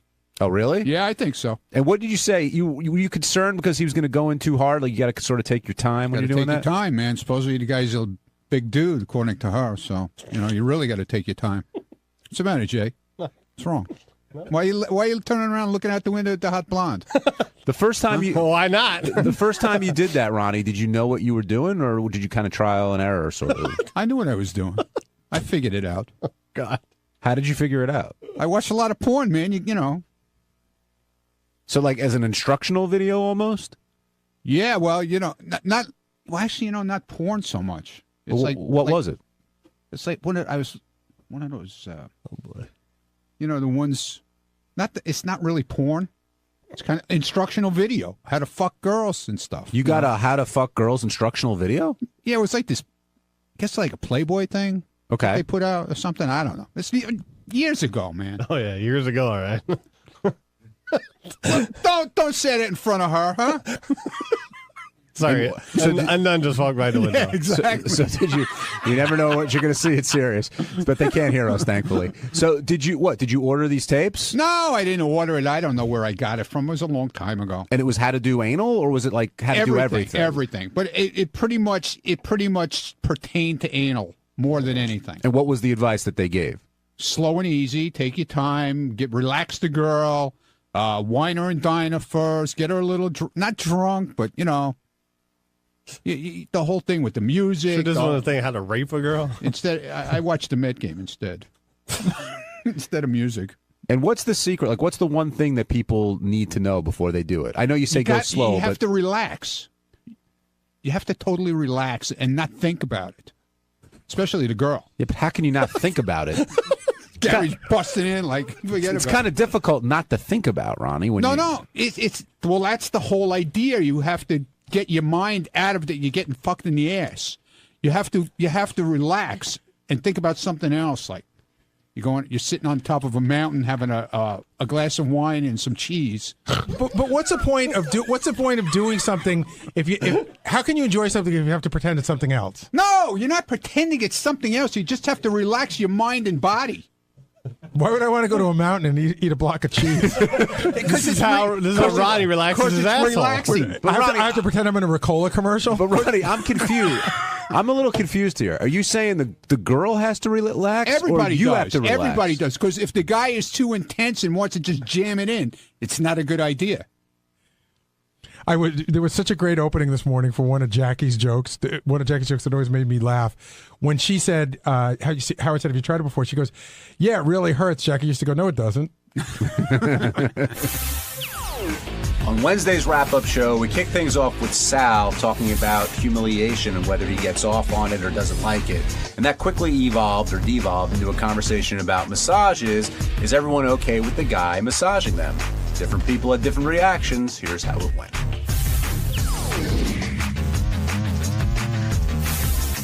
Sal and Richard now joining us. Good to see you boys, as always. In the beginning of the show, Howard played some humiliation clips, I guess is the best way to put it. And Gary told a great story of Sal's, I thought, about the booths. And long time ago. A long way back when a woman not being in a very... place far, far away. A woman not being very complimentary to No, you. not at all. I was at a steakhouse. I got a little lit up, and it happened to be next door, coincidentally. I went in there. I put like $10 in, and that fucking window goes down after like 30 seconds, it seems. And when you're wasted, things really seem to go fast. Especially slow. Especially when you're horny, they do. And the window starts going down. I put another $10 in. I have my pants off, and I'm holding my pecker, and I'm like, "Hey, what do you think?" She's like, "I've seen better." I'm like, Were you aroused yet? No, not I couldn't. Oh, that's the problem. It took a while. Can I that tell you, part did. when I told the story, Sal told me the story, and I went to tell it on the air. And when I finished it, Howard laughed, and he goes, "Wow, too much honesty." And I thought he meant the fact that Sal told me he was at a place with his dick out. That's really what I thought he meant. No, I don't think he meant that. But Sal, what do you think of like the humiliation stuff? Do you go for that at all? A little bit. Not that. No, not that type of stuff. Well, really? You watch? Like Okay, a hold on. granny doing that to you or something like that? Did my grandmother? No, no. I'm talking like in a porn or something like that. You don't get off on guys being humiliated. The only, I have to tell you, I watch some Max Hardcore stuff, and that's the only stuff that I watch when I'm done watching. I feel like I've committed a felony. He's in jail. Well, now. he's in jail. Yeah. Well, I do feel that. I think that he crosses the line sometimes because the humiliation factor is just through the roof. I mean, when he put a banana in a girl's mouth and he shoved it down her throat and then he stuck his dick in her mouth at the same time. And he was face banging her so hard, her face turned as red as a tomato. He pulled his cock out and the banana shot across the room like a torpedo. And it wasn't sexual at that point. And I'm like, you know what? Maybe this stuff just isn't for me. But you like that other stuff. You like that. Remember, you were on that weird website. I think it was called like Piss Mops or something. You like when guys you like that. Meat holes, piss mops. Yeah, but Sal, but John asked Sal, "Do you like being humiliated?" Right. But you do. You've talked about before. You like scenarios where the woman's being humiliated. I like scenarios where a woman wants to be humiliated. When a woman says that turns me on. That's what turns me on. But you like it if a woman says, "I want you to grab and smack me." Yes, that is great. If the woman, I want a woman who's crazier than the guy. Like if I said to a woman, "I want to fuck you in the ass," she's like, "Yeah," and call in your friends and do put 4 or 5 more cocks in there while we're at it. That to me. Not that I would want 4 cocks with mine. That to me turns me on. A girl who steps it up over and above your fetishes is a great girl. Is it simply? But I don't like a girl simply the fetish that's a turn on, that a girl's willing to do anything, or is it humiliation particularly a turn on? It's not the humiliation at all. It's just it's the fetish. It's completely the fetish. If a girl doesn't want to be peed on, I don't want to watch it. But if a girl says, "Hey, piss in my face," like, please piss in my face. When a girl begs for something like that, to me, that's a turn on. Only when the girl is stepping it up. I like a girl who steps it up over and above your fantasies. There's a classic video that Sal found, and you saw it, Gary, where Rocco shoves a woman's head in the toilet. Well, the greatest thing about that is that he's banging her from behind on the bed, and then he keeps her on his penis. He picks her up from under the chest, and he runs to the bathroom, like, when you have to take a shit and your pants are around your ankles. And he does that run. He's holding her, and he kicks open the toilet and just dunks her head in it. And while she looks like she's coming up for air, she can barely breathe, and as she's doing that, her tongue's hanging out, and he's jacking off in her face. That was just funny. I was going to say, are you laughing at that, or are you getting laughing. off on Well, that? I was getting off, and then it turned into laughter, and then my penis went down. He got and I moved off on it and then showed everybody else in the office. I showed Gary that. Gary was just like, wow, that's some heavy Now, but stuff. is that more funny and entertaining to you, or more of a sexual That was turn on, or just both? funny. That was just funny. Jim in Carolina, welcome to the wrap-up show. I've never heard Ralph happy either and talking about getting his ass rubbed for 20 minutes today. I mean, he was glorified by it. But, I mean, you guys in the studio, have you ever, gone in a room and had a guy massage you for an hour? Yeah. Yeah. No. You have?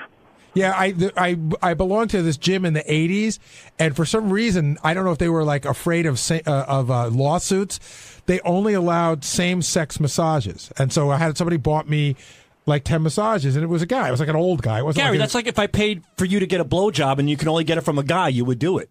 No, it's not. Only because the vicinity has men doesn't mean that you should do it. Well, somebody bought it for me, and it was like, and I'm not going to tell you who did, because that would really complete the joke. Oh, God. But I don't know. Use your imagination. Yeah. No, but somebody bought me a series of 5 massages at this place, and at the time it just didn't seem weird. I mean, I never gotten a massage before. Did it? And it's fine if it doesn't. Did it bother you at all?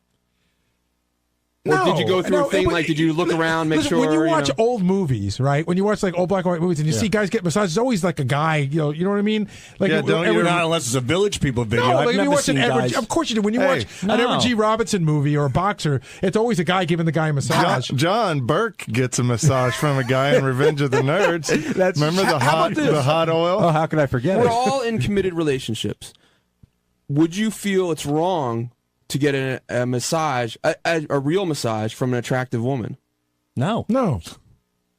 Not if she's licensed. I don't say that my wife can't get it. I don't look at the looks of the guy that my wife gets a massage you're not from. staring at the person either. You're getting- laying down. Well, until they flip you over, you are. But Sal, do you feel like it's gay or a gay act, Gary getting like no, I having feel like the option? it's a horrible waste of money. If I give you a gift certificate to go to a steakhouse, are you going to go to Del Frisco or are you going to go to Burger King or something? Like you have to.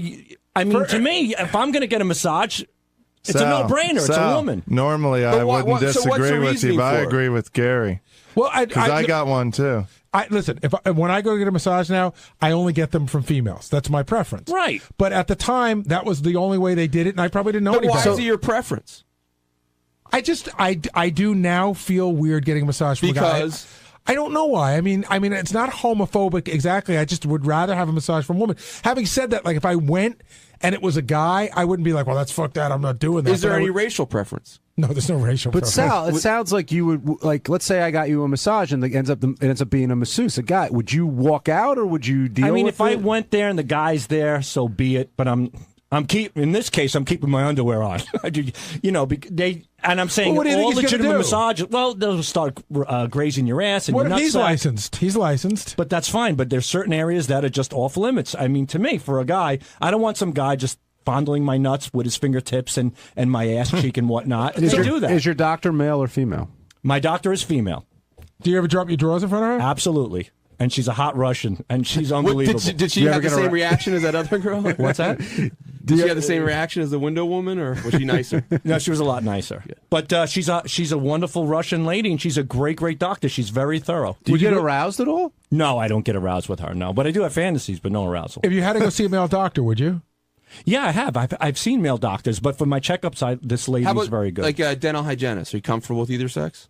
Yeah, my dentist is a male though, but yeah, I'm comfortable with any sex in any vicinity. I just don't want a guy rubbing my ass. Which I think is fine, but I think it's fine too. But if I'm going to have hands on my ass, being married for 17 years, I'd rather be a woman. So if I could get a little free, a little bit for a sexual thrill. Then you're not comfortable. You're damn straight it's sexual, but Which it's is okay. It's a fine. free pass. All right, A free pass for what? Well, it's sexual, but it's not. Hands on a body is sexual. So it's the sensuality of it you enjoy. Absolutely. What's wrong with that? When you're watching a movie and there's a sex scene, that's sexual. Are you cheating then? Not really. I got to say, I've had a lot of massages in my life, and I've had massages from women who were like dudes. Me too. Old Russian ladies. Yeah. That they were like built like the woman. I got a massage once from a woman who looked exactly like that woman in Game of Thrones. The big Amazon woman. Did you enjoy it? If they do a good job, well, you put your head in the thing, in the hole. You close your eyes, and then I'm just off to like trying to fall asleep. Would you prefer it's an attractive woman, or does that make a difference at all? I don't know. I mean, everybody wants. I don't know. I guess. What do you say, Sal? Definitely attractive. Because I had one time, this thing was a mess. I mean, she was a monstrosity. And she walks in, and I'm like, God, I want my money back right now, but it's too late. I'm already on the bed like, you, and my face is facing down. And she's rubbing me, and all of a sudden, she just picks up, those old-fashioned ketchup bottles you see like at diners? Yeah, ketchup the squirt bottle. Yeah, the squirt. She has a ketchup squirt bottle, and it's filled with vegetable oil. And she just shoots it all over me. I smell like a fucking salad. This pig is rubbing me. It smells in the room. I'm like, you know what? I got to go. So, I just ended right there. Now, how would that scenario have played out with a super hot girl? Just the opposite. I went to a spa one time, and all the women were busy, and they gave me an Asian guy, and he got a little frisky around the testicle area. Really? Well, he was rubbing kind of my thigh area, but my balls were kind of squished there. I had loose boxers on, and he kept kind of tipping my testicles with his fingers, and it made me jump, and I was getting pretty close to saying something. And then he kind of moved up to the ass crack. I was like, all right, as long as he's away from the balls. But It was fine. He was good. And then I had a Russian guy one time who started complimenting my shoulder muscles. He's like, "You have very big muscle. You work out." And it made me feel good. Check, please. If the Asian guy kept progressing, would you have said something or just... I was pretty close to saying something, but then he moved on. I don't think he was doing it on purpose, but guys give just as good when you... Because you're such a nice guy, how do you think you would have said it? I would have just said, can you move maybe to the back? I would have said my back's sore or something. I would have just closed my legs. Just tightened up a little bit. Yeah. Because I usually do the opposite. I usually spread them apart. Hello, Ralph Sorella. Hey now. Hey now. Ralph, now are you here to reveal the gay staff member of the show? Howard is convinced that somebody here is gay and is not coming clean. Really? Yeah, well, you said like on the core staff. I don't think so, because isn't everybody married pretty much? Well, I mean, who could it be besides me? There's plenty of people who are married who are gay. Yeah, well, who do you think it is? I think there's somebody on our staff in a very peripheral area that might be gay, but I don't think anybody on the core staff is. Maybe like Steve Brandano. Steve? No, Steve doesn't seem gay. Maybe it's Ganji. Maybe that's why he never gets married. Hey, Ralph, New people... definition for the Ganji zone. But Ganji's too fat and sloppy. Have always said, "Oh, do you that they pinned you as being gay?" Do you think you have good gaydar? That's a good question. Ooga. No, I don't know. I don't know. I don't think I analyze people like that. I mean, you could tell if somebody like my masseuse was definitely gay. I mean, he just was like, if he wasn't gay, he should have been. Now, were you put off by that at all, or did it not really matter? You know what? I was a little. I laughed more than anything because me and Beth were joking about it. I thought we were joking about it via text, and then he shows up, and I turn around and there he is, and I don't know. I didn't freak. I mean, aren't most of masseuse like sports guys, all those guys in the locker room, they're all males, and it's not like if I was at Scores, I'd want a chick massaging me, or because it's a sexual situation, but it's not sexual anyway. That being said, if it was a hot chick, I don't know how you don't get a hard on. I mean, how do you not? Have you had a hot chick massage you, Gary? And you got to get excited, right? I can't. There's nothing that jumps out at me as being like, oh my God, she's so hot, I can't concentrate. Well, I think if they did it like this guy did, if it was a hot chick doing it like this guy did, I would be. I've been to some of the best places. I've gone to some really good spas, even with my wife, and you seem to get sort of middle of the road chubby chicks. Do you think if it is a attractive trick and the guy is feeling it, is that cheating? No, as long as that's where it stops. Yeah, I would think it's cheating. So if a girl walks by the window right now and you get a hard on, is that cheating? No. Why? Because if it's a spontaneous hard on, if you concentrate and focus on it and stuff, first of all, I don't get spontaneous hard ons when I see an attractive woman. I don't think most guys do it. But if an attractive woman was spontaneous, maybe that's from when you know. But if an attractive woman was massaging you and you got excited, do you think I that's wouldn't cheating? put myself in that situation. I would think that would be cheating. Yeah. So you'd ask for someone else. You'd ask for somebody ugly. Could you gain some weight and come back? But Ben, you really think about it. I know what you're saying. Would you really stop what you were doing and say? I wouldn't put myself in that situation. Well, how would you walk into the room? You don't know what you're going to get. As soon as you walk in the room, you see an attractive woman. You say, "I can't do this." Yeah, no, I wouldn't. I don't think it's that hard to. I wouldn't put myself. I wouldn't even initially do that. It's not easy to switch when you get these places. They have people that have appointments and their schedules are full the whole day. Right. It's not easy to switch someone out. And they ask you your preference a lot of times, male or attractive female. or not. Or But I think it's, and I know Ralph takes a lot of shit on this level. I think it's a very healthy attitude that Ralph laughs about it. That's why I don't think he's gay. I think it's sort of like you can just laugh it off, and he has he has faith in his sexuality. I think he enjoys the speculation. Right. Ralph, we came up with Richard. If the guy you think had started. Just not just grabbed you, but slowly started working into it. A pinky against your ball. What would you have done? Would you have stopped it? Would you have asked him to stop?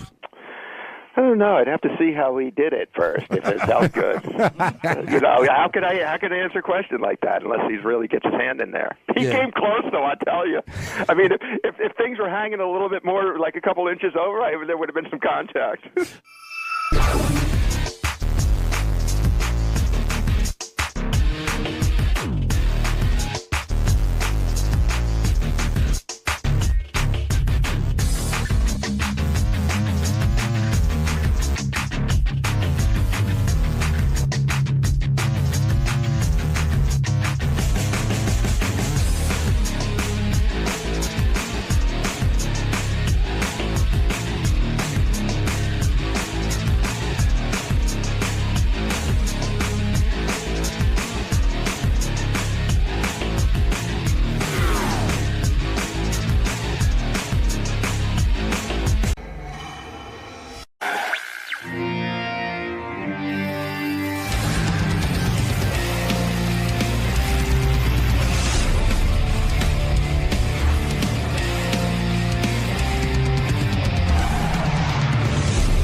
I'm Rich Davis. Hey, I'm Jose Mangan. I'm Chad Pisetsky. We're here to play Gay or Not Gay, George Takei from Star Trek. Yeah, he's going to try to decide which one of us is gay.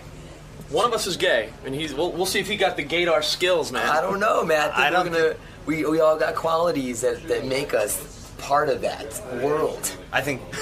Speak for yourself. Okay, all right, maybe it's just me. Maybe it's just me there. Maybe. Well, that's why I'm here, damn it. Either way, it's gonna be tough for him to decide. It'll be fun. Yeah, we'll make it fun for him.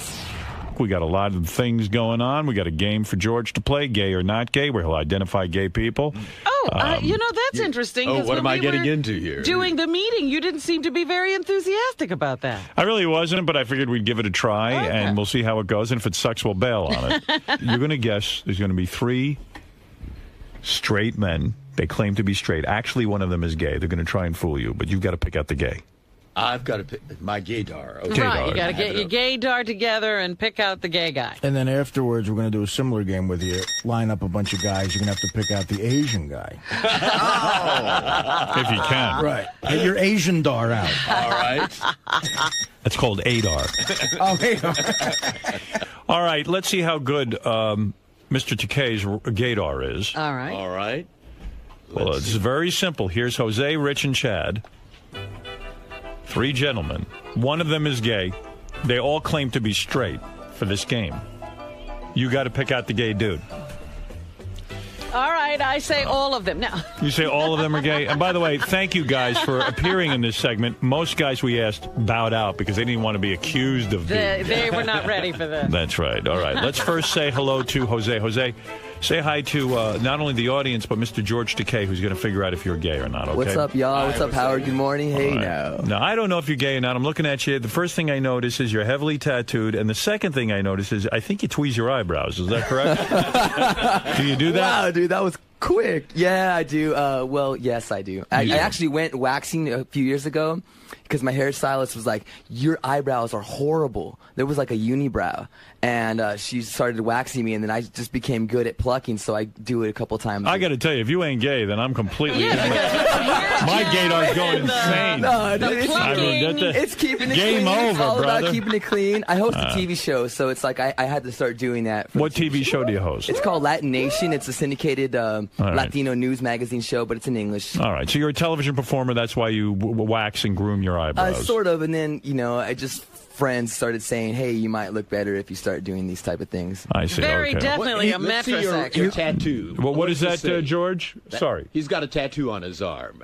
Oh, yeah, I have many tattoos. It's all it's covering both arms. And what does it say? Oh, my. Well, what are the designs? Talk into the microphone, George. I'm missing you. I am. Are you? What's going on there? I do. All right.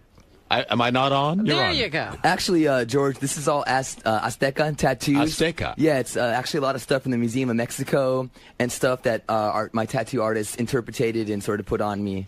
Interpreted. Is that a word? I don't know. I'm making stuff up here. He must be nervous in your presence, George. Well, right, dude, George. yeah, of course, man. George, okay. You look great. All right, that's straight All man right, well, number there were one. a couple of hints. He plucks his eyebrows. He goes to museums, a whole bunch of things. I have some more hints, too. Do you guys want some And he more? has a stylist. Yes. Yeah, go ahead. Well, I hang out with probably my hairstylist and my pot dealer the most. And I also have my own makeup bag. Oh. And I actually... I've known Richard, sort of, and I've given him fashion advice. All right. So that's a lot of information there. All right. Well, Rich, you claim you're straight, and you look kind of straight to me. I don't detect any shaving of the eyebrows or anything like that. I tweeze them a little bit. I clean them up. All right. So you're metrosexual, maybe, and but you claim that you're a straight man. Correct. George, you getting a vibe off this guy? I am. Thank you, George. Do you You're a carry very man good-looking purse? young guy. Do you carry a Merce? No, I don't carry a Merce. Right. Let me ask I don't have a number one. makeup bag either. Jose, do you carry a Merce? Yes, I have a really nice, outstanding, fucking beautiful Merce. You do? Chicks, dudes, love it. Is it, you have the little rhinestones on it? Or? No, there's no rhinestones. There's actual pennies and stuff on it. It's like a really cool strap. I'll show you guys one of these days. All right, very good. Okay, so Rich, you claim to be straight. Jose claims to be straight. Let me meet number 3. Chad. Wait, let me ask Rich. Okay, go ahead. Do you work out? I do. You do? Yeah. Like 3 times a week for a half hour downstairs when I'm not on the air. Do you run? I don't run. You don't run? No, I don't run. All right. How would that help you tell if he's gay? Well, There's a lot of gay guys at the gym. Well, yeah. Oh, yes, of course there are. That's why I asked. I see. Any of you runners? No. All right, let's go to Chad. Chad, Only when being chased. You're a runner when you're chasing. Chad, you're number 3. You claim to be straight. You look straight to me. I mean, my gaydar tells me that Jose is the gay man. We'll let George decide. Very obvious. Number 3, Chad, you say you're straight. Yes, sir. Is there any vibe here, George, that you're getting off this gentleman? What do you think? Not much, but let's hear her. Yeah. What? Yeah, talk to us. Yeah, tell us what do you do for a living, and tell us about your life. I'm a bartender at a restaurant on the Upper East Side. I hear a little lisp. Okay, that's good. A little bit. A little bit of a lisp. What's your yes. favorite drink to mix? Favorite drink to mix? The easy ones, beer. Okay. Not cosmopolitan. Why is beer your favorite? Because it's easy. And why? You still get tipped for it. Does anyone say you talk with a lisp a little bit? No, I saw his boyfriend. I have one. Can we all play in the 20 questions? Sure. That might give George a little help. Number 2. Yeah. Do you like to get fucked in the ass? What's number 3's favorite TV show? Well, what was your do you like Broadway shows? I've been to a couple. Do you like them? What did you think of what have you seen? Lieutenant of Inchmore? The Lieutenant of Inishmore? I did not see that. What's the 2 that you saw? I saw Phantom when I was like, I don't know, 12 with my parents. Oh, somebody dragged you. Okay. Yeah. Yes. And I think I saw King and I also. What kind of music do you like? I like all kinds of music. I listen to a lot of like classic rock, like the Beatles. He might be gay. I was going to say, Howard, the longer he talks, the gayer he gets. Yes. I think it's between Jose and Richard. What's your stand on Barbra Streisand? I hate her. Jose, what about you? The only play I went to was actually the Marijuana Logs when Tommy Chong was a guest host on it. And it was very, very beautiful. Well, one one of the thing best is sure, shows you're of my way life. into pot, that's for sure. What about you, Richard? Richard, what about you? I've seen a lot of plays. I've pretty much seen every show, to be honest. What's your Most favorite musical? Probably Wicked. Really? Wicked. Okay. Yeah. You're a homo. Either that or a 13-year-old girl. I like corny music, though. That's the thing. I got to go back and see Wicked again. My 13-year-old daughter wants me to take her yet again. I'm like, I don't know if I can sit through that thing again. Oh, stop it. Wicked is wonderful. I love it, but I saw it once. I don't want to sit there Look, twice. I just went to Rent again. You can do it. I'm going to do Chorus Line this afternoon. You're going to do it? No. I'm going to see it. All right, George, I want it right now. In my neighborhood, they're all gay. All right, George, let's go. Jose, Richard, Chad. Number 1, 2, or 3. Who's gay? I think it's Richard. Richard. Number 2. I disagree with you. That's incredible gaydar. I'm going to say it's Chad, number 3, but let's find out. And Jose, you seem the most gay out of all these guys. But He's that's too probably obvious. Too obvious. Okay. He's trying too hard. Who is the real gay man? Number 1, number 2, or number 3? It's number me. 3. Number I 3. knew it. Really? That's what I The said. bartender. I knew it. I heard the lisp. And you know what, Robin? I've got a Barbra Streisand T-shirt on underneath. I needed a little security blanket. Too, so. Yeah. You know what? I have to say, George. Thank you very much. George is one of the most entertainingly lovable, gullible guys ever. How in the fuck did you not know the third guy was like I mean, that is the gayest lisp I ever heard of my life. Absolutely. And I have seen the Lieutenant of Inishmore and every other thing on You Broadway. have seen him. Oh, you lied to us. I did. Okay. I couldn't say I liked everything. All the well. musicals. You did see Inishmore. And my entire CD collection is show tunes and Streisand. pretty much. Yes. Oh, but you didn't tell us that. He I was definitely. trying to think of other genre, musical But genres. I couldn't George, think of he's any. trying to fool you. That's Yeah, the it's problem. If he told you that, True. if he told you Even that, with you'd him, know. Even with him fooling. I got had here again. I mean, I knew right away. I've never met these guys. Well, I knew it wasn't Jose because he's too obvious. Well, Jose's going to come out of the closet one of these days. But Jose's, how is that guy not obvious? How did you think Jose was gayer than him? Well, guys, thank you very much. They want to just give Jose and everybody wants to give a quick plug because they all work here. All Jose. right, go ahead, Jose. Hey, what's up, everybody? Is this my time to do it right now? Come on, brother. Just wanted to say I've been here for 6.5 years, Howard. I was one of the first DJs on Sirius. I've been emailing Gary. I'm such a part of this family here, and I ooze this shit every single day of my life. I'm 30 yards away from you, brother, right through these walls. Jose is a real good guy, Howard. Howard, he says he stares at the door all day, wondering what goes on the other side. He wrote a top 10 list of why he should be part of the show, but I'm really just letting him plug. What channel are you working on? I'm the program director, and thanks for the plugs, everybody. Richard, for Heart Attack Series 27 and Octane Series 20, two very popular stations here at the company. And I listen to Octane all the time. Thanks, dude. Yeah. I was actually a spokesman for the company before you got here, because back in the day, it was just like... You stole his gig. Yeah, you stole my gig, dude. But tell us why you want to. You never heard of the Jose effect? Well, actually, no, I haven't. Actually, just really, I think the show would be really awesome if it had more musical programming or musical serious people here on board. Sort of spread the love with the family here at Sirius. But don't we have that on every channel? Why not have something different on this? Yeah, I think I can be a nice bridge, nice liaison to the music channels here. Sort of a dude that comes on that provides. Jose, hold on. You're smoking too much pot. I love feet. I want to suck feet. I want to get squirted on, gushed on. I make awesome tacos. I made the whole staff here 28 tacos. That's nice. Arizona Mexican tacos. That's great. I'm actually a metal expert. I'm Mexican American from the border of Arizona. Well, I that's can bring a a plus. Latino twist, We West like Coast. that, Equal opportunity. Equal opportunity. The brown factor. We got to throw it in there. I have a huge list here, dude. I went to grad school. I think that's enough. I zoned out after the first suggestion. It's just like, I love this show. I love you guys so much. I just want to be. I want you guys to use and abuse me. Use me for my skin color, man. Howard, it was funny because all these guys canceled out of the game. Right. Like 5 people didn't want to be part of it. He spent 10 minutes yesterday thanking me for letting him in the game. Of course, it's just a game. Number 2, But go you ahead. know what you could do? You could refer Jose to Fred. Yes. That'll take care of it. Yeah, Fred will work on you.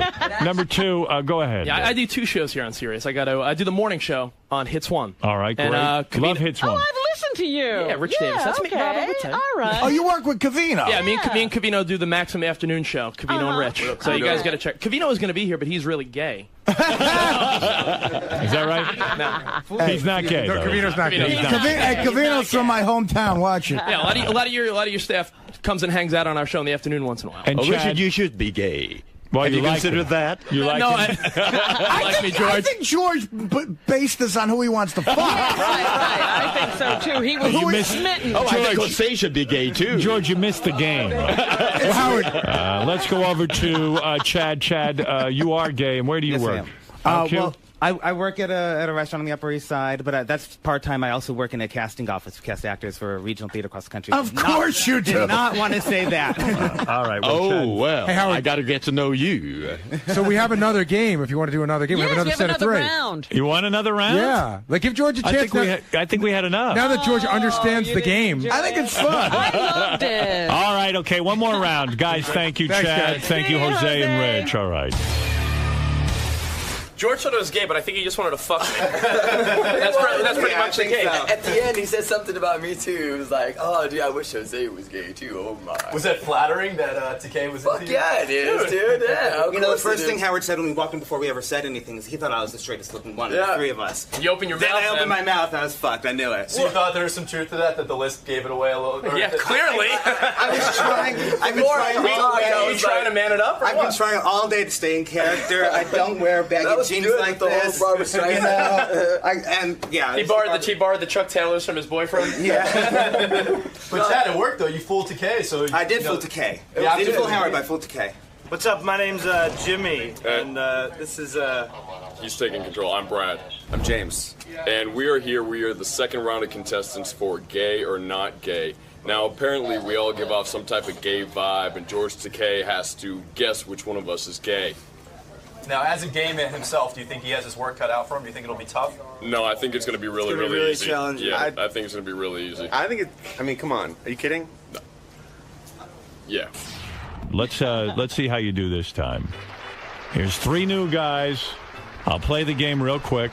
Now, George, you have to just guess, not based on what they're saying. All right. You got to pick out. Just by the appearance. They're trying to fool you. Or anything, an inflection, something. I picked out the guy even though he was trying to act straight. All right, we got 3 guys here. You've got Brad, James, and Jimmy. Brad, hello. How are you? Okay, now you have a deep voice. You seem very, very manly. You dress nicely. I mean, you got the jeans and the shirt out of the pants. You're clean cut. Only a gay man would know to wear the shirt out of the pants. And the cowboy boots, of course. And the cowboy boots. And what, do you work here at Sirius? Yes, I do. Work on your channel. Used to work for Martha Stewart, though. You did? Yes. And what are you, an announcer? No. I have no personality whatsoever, so I work behind the scenes. You don't use your voice professionally? I mean, you've got that. You should. Don't you think you should with the big, deep voice? Hey, if we can find me an agent, we'll think about it. What about saying something like this? Coming at you, we've got some great music coming up. Here's Jimi Hendrix. Coming at you, we got some great music coming up. We got Jimi Hendrix. That's great. That works out pretty well. Yeah. So you say you're totally straight. You have a girlfriend? No, I do not. I am dating. Uh-huh. And George, what do you think? Anything? What do you think? Let me he wants hear to from see the everybody. others. I thought he wanted me to All turn right, around or something. let's go to James. James, you look straight as can be to me. Or you got the you got the shirt checked in or tucked in, and you got the you just look like a regular guy. What does he do? I work in production. You work in production? Yeah, the talk side of production, on the other side. On the other side of the building? Yeah. Uh-huh. And do you shave your balls? You're on the Howard Stern show. I have in the past, yeah. Really? You've shaved your balls? Yeah. Why, you have a girlfriend? No, not right now. You don't have a girlfriend. So why are you shaving your balls? Why bother? Because, well, you just to see what it looks like? No, is it fun? It's more comfortable. You sweat less.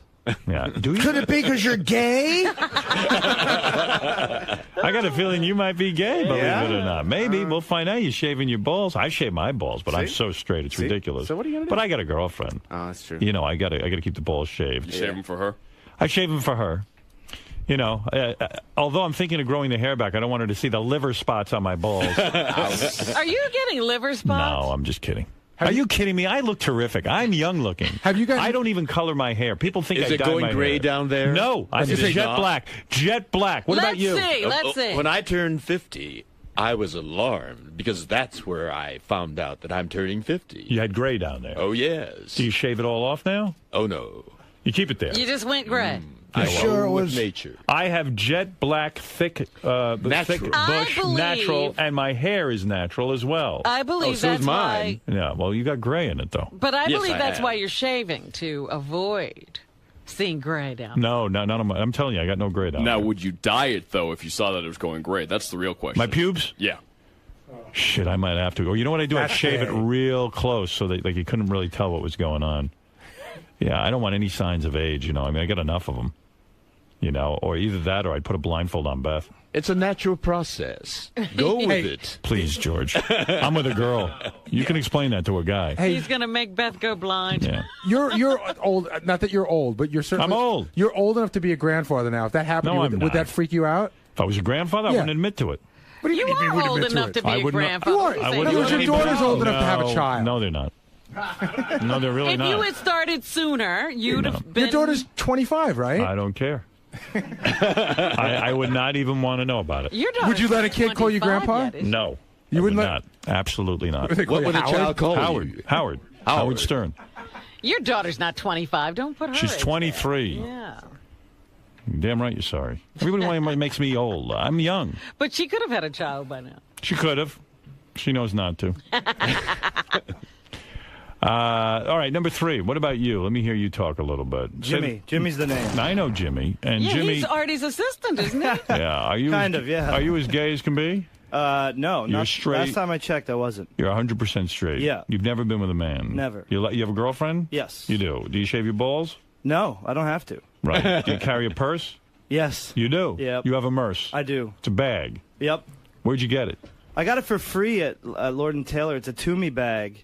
They forgot to ring it up, and I just beeline for the door, and it's... Oh, my God. Wow, admitting $40 to bag, got it robbing for a free, store. Wow, I'm good for employing you. a gay thief. Would Artie have a gay assistant? I believe so. But, to take care of Artie. Wow. Yeah, You gays catching a are vibe great here? caregivers. He tells me whether or not I match. Are you catching And a vibe? mostly you don't. Are you catching a vibe here? I'm, yes, I am. You Where are. are you Who is going Or gay? maybe this it's a desire. I got to tell you something. I am unclear who's gay. I'm going to tell you who I think. Yes. I think number one is gay. That would be Brad. I think he looks gay to me. He looks like a handsome gay boy. I agree with you. Gay? You agree? I agree. All right, let's find out if we're right. Robin, what do you think? I think you're right, number one. What do you think, Artie? I think, well, I guess I would know. I have an advantage, right? Well, in one at least. My assistant is a gay guy. Oh, really? Yeah. You're kidding. Are you? Yeah. No. Oh. Come on, Jim. Tell him. Jim's real name is Taddy Howard. That's actually Taddy. Brad, are you the gay man? No, I'm straight. You're straight. It's number two. Yeah, Oh, you are.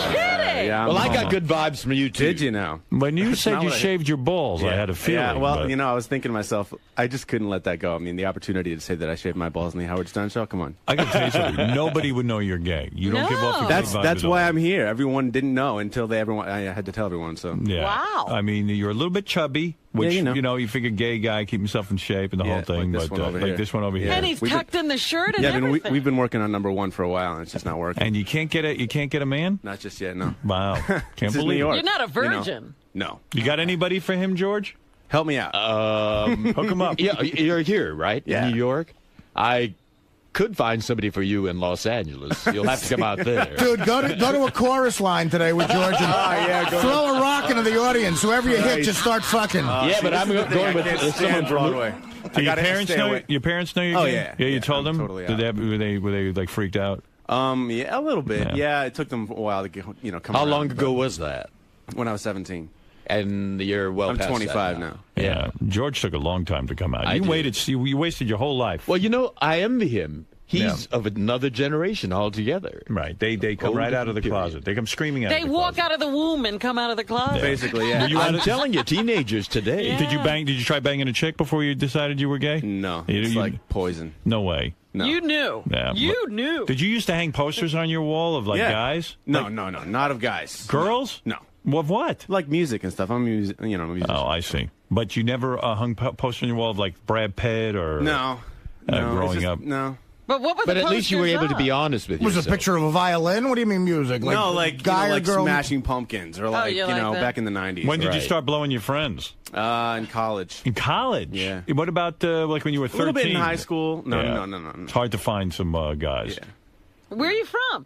I'm from upstate New York, like 4 hours north of here. Yeah, they'll string you up out there if they Yeah, find that really. gay. Good thing you're here in Manhattan. Well, It's I the want to truth. thank the three of you, Brad, James, and Jimmy, of course, or whoever. Teddy. Teddy. Can we end this? Ted has to go get all your Christmas gifts. Yeah, get to work. And How was Teddy, it- you are straight. Yeah. I thought so. I'm sorry, George. How'd you do at the Playboy Mansion when Artie took you? I did all right. Yeah? Yeah, I was hanging out with the monkeys. He behaved himself. He's got a girlfriend, but he was just looking around. To me, I got pissed off that he's got a girlfriend. I'm like, Why what the did fuck he you come wanna here for? go? Yeah. You should have brought James It's a with check, but that's like every man's. You got to check that off. It's Yeah, been done. we got Okay, to what see- else? we got Be to on see Stern the- show. Check. Okay, what else? Yeah. All right, so see what the we grotto. learned from this experiment is that George Takei has no gaydar. Right. Well, how did you Absolutely not. manage, George? I have desires, but it doesn't usually.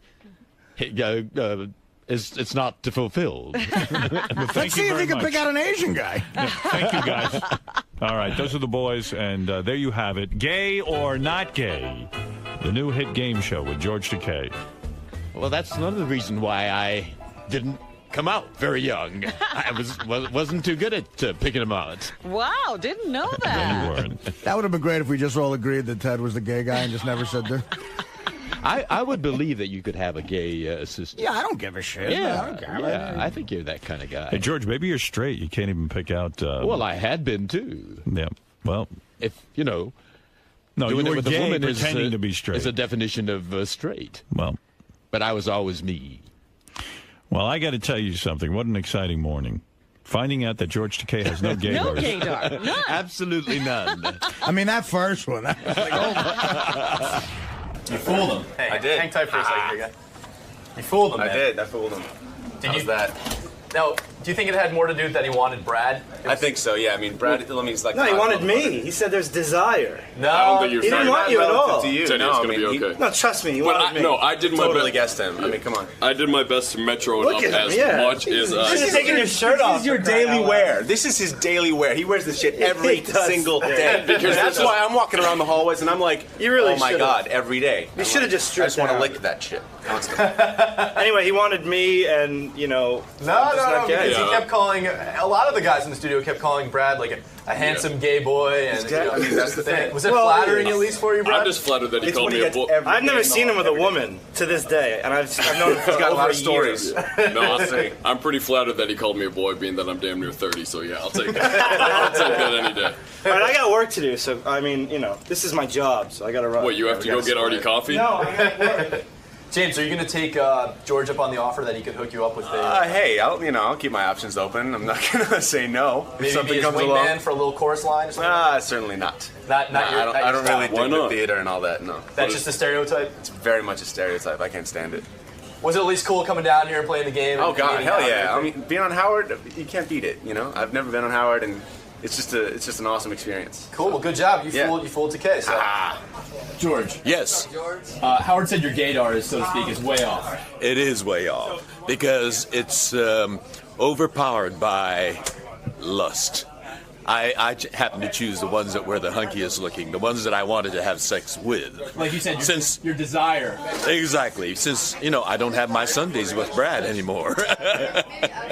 So you really took a liking to both Rich and Brad. That's right. And his name is Brad. I didn't think of it. It was sort of a subconscious thing going on. So they didn't really seem gay, or you were hoping for them to. I was hoping that they... Well, I got some gay vibrations from them. Obviously, I was wrong. Well, it was more so wishful gaydar. Wishful gaydar. Lustful gaydar.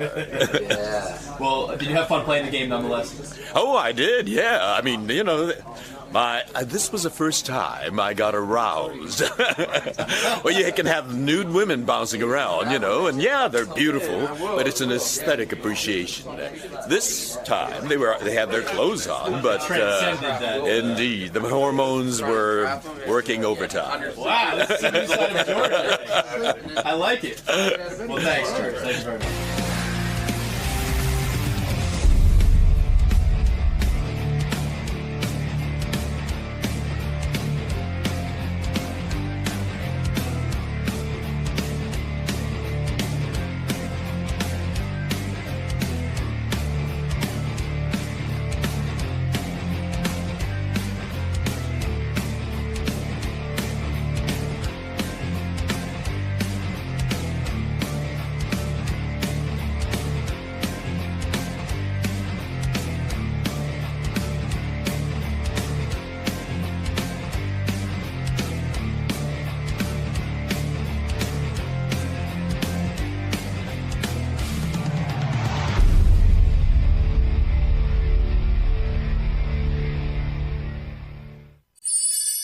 His phone number. I saw tape of it. He was quite smooth back there. Really? Yeah, he used that old joke again that he keeps using. On his card, it says on the back, my gift to you or something, a very important gift to you, and then it's his cell phone number. Keeps going with that one. I actually have it on tape. Here's JD making his move on Ashley Dupre. Behind the scenes. Hello, Ashley. So I will give you my business card, which also has what some have called the greatest gift ever, which is my cell phone number on the back. The greatest, I love that. I don't know. Okay. I came up with that. So whenever I know you're... He has to tell... JD's so battered from being put down, it's like he's got to... don't worry, no one else came up with that. I did. You're busy and stuff, so whenever for this hot chocolate or I what. told you I do hot chocolate, so we gotta do hot chocolate. So. We'll do something. Okay. Whenever you have time. Okay. So have a good rest of your day. Thanks, JD. Hello, everyone. Okay, goodbye. So whatever. Very smooth. Very it's smooth for JD. It was actually. It wasn't like... But do you know she wrote a note to Gary... Like saying, did you know about this?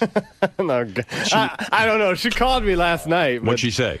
It was right before I was going to bed, and we sort of made a preliminary date for later this week. Yeah, she said, you know, Gary, I'm getting together with JD to give him advice on women. Oh, she's Yeah. already covered herself that it's not a date. Well, yeah, like she's going to help JD out. You know, that is the new thing that with women, because the receptionist, one day I said something to her, you know, because JD tried that card thing on her Yeah. for Christmas. And so one day I'm walking out and I said, you know, you're causing all kind of uproar back there. Yeah. She goes, we are going to find JD a girl. I'm going to tell you nice something. girl, and I'm going to advise him on what he should do. I watched the video of JD hitting on, not hitting, but giving her his card to Ashley Dupre. Yeah. And I got to tell you something. From my vantage point, JD is good enough for her. He looked good next to her. And I got news for you. She should go out with him and try and get a date with him. Well, this is her problem. She doesn't know how to pick out a good guy. That's right. JD's for her. Hey, Howard. Guy with a stable job. Exactly. She told me that her and the other receptionist were going to find JD a cougar. A cougar they're going to look for. Cougar? What is this cougar talk? You think JD wants to service hot older women? Are you crazy? Why do they think he's cougar? All I know is this chick thinks she's going out with you to give you advice, but I'm sure you'll turn her head. I'll set her straight. You'll set her straight. Yeah, once you lay that JD charm on her, she'll forget all about her advice. I'll start texting her. Yeah, a lot of guys seemed to like her yesterday on the show. I actually would have her back because I was thinking about her, and I have like a million more follow-up questions that I have for her about the whole business of being a prostitute and everything, and I just had a million. I'm standing there last night thinking about what's the difference between. I would love to ask Ashley Dupre this, so maybe she'd come back in. What's the difference between, in her mind, a call girl and a prostitute? In other words, is there a difference? I don't know. That's what I want to know, because in her mind, there's got to be, because like there's this common street hooker, and then there's the girl who's sort of a higher class call girl, escort, and then I would like to know. Like, did she have... when you were asking her yesterday, how do you, be with a guy and perform sexually so that he feels that he's really appreciated when you're not into him? And all she could say was, I thought about my rent, I thought about clothing, like she thought about what she could get, and I don't think that's how you do it. I don't either. I think that it's tied into what she was saying, that she didn't have like a father figure, and like it's more like, oh my God, I have a hold over a man. I think it's more of the power thing. Yeah. When you hit on, she goes, yeah, it was a powerful position. That's what gets you off, your power over these guys. That's what I think. I don't know. I have a lot more questions. Mm-hmm. So after your date, tell her to get back in here. I need to follow up. Could you ask? We'll send you with a list of questions. If you want to give me a list, I'll ask. Right, thank you, JD. While she's giving me advice. Good luck on your date. And quickly sipping her hot chocolate. You know what you got to say to her when she goes, JD, I think you should find a nice girl. And you're going to say, listen, honey, what about you and me? You got to look at no laughing, no smiling. You say, well, listen. Let's get serious. You're damaged goods. You say what? You say, listen, don't be so high and mighty. You were with Spitzer. You want to do some damage control on your image? You date a regular guy like me. Now, let's talk about me and you and what we're going to be doing tonight. Talk about a romance. Forget Trump. Forget Russell Simmons. Yeah. JD's your man. Trump, you're talking to. Trump and Russell Simmons. That's right. These guys aren't going to do anything for you. I'll tell you what I'm going to do. I'm going to be your boyfriend. I'll actually listen to your music. Right. And tell you it's good. Give her support. Try and get all that out before she leaves. Okay? I will. You want to practice on me? Hi, JD. JD, so I was thinking about you. You've got to go with like a cougar, and I know some older girls, and I think, you should really be with some women who have a little more experience. I know someone I'm going to introduce you to. Are you going to say anything? Wait a second. Hold on. He's getting ready. Let me finish. I had to let all that sink in. What about that, JD? Well, I was actually interested in you. I'm never... See ya. Did you hear anything that Howard said before? He was giving you. He told you what to say. You didn't do it right. Here's what you got to say. Let's practice again. This is what you got to say to her. You say, "Listen, honey. Cut the bullshit. I'm here for you." That's right. That's what I just said. No, you didn't. Just listen to me, and then you'll mimic me. Okay.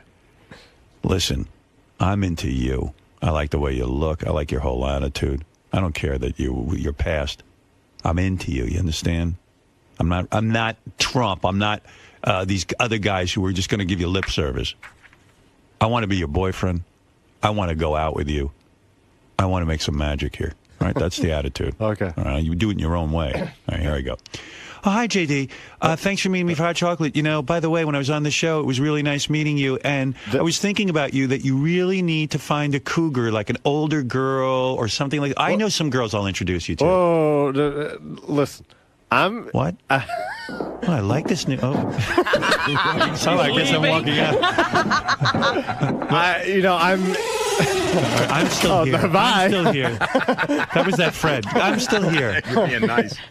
Go ahead. What did you want to say? What was that? Whoa, whoa, whoa. Listen, What are you, an Indian? Whoa, whoa, whoa, whoa, whoa, whoa. What are we on a horse? Oh, Whoa. yes. I'm interested in you. I find you very attractive. I love your whole attitude, your openness about everything. You seem very genuine and real.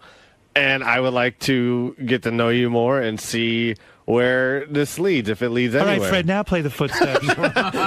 Thank you. Wow, that waiter's cute. Bye, JD. Hi, what's your name? Can't believe this guy just drove me off in his car. JD, did you pay the check? Ashley just emailed me. She wants to make sure you paid and left a nice tip. Wow. She ran off with a waiter. Just like that. Guy took her off in his Maserati. That's some waiter. Yeah. World's richest waiter. Yeah, exactly. Yeah. He just does it as a hobby. He likes it. Yeah. Did you see what just happened there, Robin? I did. It was dismal. Thanks. Do you think you can get that Tim's assistant Jared's number? All right. Oh. Sorry. He's more my type. Everyone's funny. All right. I thought you did a good job giving her the number. It's always awkward. You did the best you could. I mean, it was... You used that line. I like that. With So what would you talk to her about? I mean, you fell in love with her eyes. I mean, what is it you like about her? I like... She seemed genuine and stuff. She didn't seem to put on any sort of fake personality or anything. She seemed to be herself, I thought. And, yeah, You're not scared that she might have some emotional problems because of her job as a hooker? No, I probably have some emotional problems. Right. You're willing to accept that she has problems. Maybe she could be willing to accept you might have a few Everyone's problems. got problems. Yeah, I mean, you have a problem talking. That's one problem. Right. It's one of many, I'm sure. I mean, really, you can see sitting down with her for a date and having conversation. Trying to, at least. You gave her the greatest gift of all. Now she wants to regift it and give it to a cougar. Everyone seems to want to regift it. Yeah. Actually, I had the greatest gift of all. I wonder what her advice would be to JD. Oh, that's very simple. Lose my number. I hope it goes okay. Try and, My advice to JD is learn English. Don't make it sound like it's your second language. And get a Jared mask. All right. Jesus. If you could try to be more like Jared. Work out. Tone up. Tone up. Yes, tone it up. Work on your core. I have a special gift for you. It's the number for Equinox. Go work out there. Someone call this the greatest gift. Yeah. See you, JD. Jared's taking me in his Maserati to a party. Goodbye. Hi, Jared. I just had hot chocolate with JD. No, he's not with us anymore. He's paying the bill. I'm free to be with you now. Don't let that happen. I will try not to. Charm her a little bit. I lay it on. Yes. You want more cinnamon in your hot chocolate? I know. I have to leave. In fact, No, wait. I found the mocha. Right here. I'll get you a venti. I do have some advice though. With your personality and Jared's looks, you'd be an incredibly handsome guy with no personality. Oh, thanks a lot. That's the nicest thing anybody's almost ever said to me. You know what though? I thought you guys looked good together on camera. I'm not bullshitting you. If you play it right, I think you could fuck around with her. Once it was slow down, one step at a time. What, do you want to just be a friend? No, but No, he ain't looking for. He's got enough friends. He's got 5,000 friends on that Facebook. He's got a lot of friends. Yeah, I got too many friends. What are you gonna wear for the date? I've something. I don't know. Like a button shirt and stuff. And I'll look. Try to look good, man. Of course. Try to look cool. Get a leather jacket or something. Leather jacket. Well, you know, if he really gets to go out with her, isn't it time for another makeover? So he No, I looks don't want to do a decent? makeover. You should for the date. No, I don't. Talk to Beth. She don't have a lot of time these days. Busy with a cat. But Say I'll you tell dress what. like this just for the show. This is how you really dress. JD, call Beth. I'll look fine. I'll look fine. You know what I would do if I was you? You know who kind of dresses cool for a dude? Johnny Depp. What you ought to do Oh, my God. get a picture of Johnny Depp and copy what he's wearing, maybe. This is my Edward Scissorhands look. Did I look okay at the Christmas part? The Christmas party or whatever? What'd you? Yeah, you wore a suit. No, I didn't wear a suit. What'd you wear? I wore like a sweater. Yeah, but you need to look more like a biker. A biker? You know, I mean, yeah, like a Like tough Chuck guy. Zito. Yeah, well, no, Chuck's really macho. I'm talking about like a motorcycle jacket or something. No. You know what I mean? You remember when I got that you gave me that Terminator jacket? I couldn't. That was no good. Exactly. That's a leather jacket. Maybe you should go wild, like wear like a guardian angel outfit, with a beret, Can I dress like the crocodile hunter? or get a turban. Yarmulke? Nah. I don't know. But I'm just saying you could look, you know what? And wear shades. Wear dark sunglasses. You look cooler with those. I don't like shades. Kind of look nerdy with those glasses. I'm being serious. I know. You know what I mean? Yeah, I know what you mean. You know, Unfortunately. Yeah. get some tighter pants and, the whole thing. Johnny Depp. Girls go wild for this guy. I'm telling you. This motherfucker dresses and he gets laid every minute. You know, and go to a place with low lighting.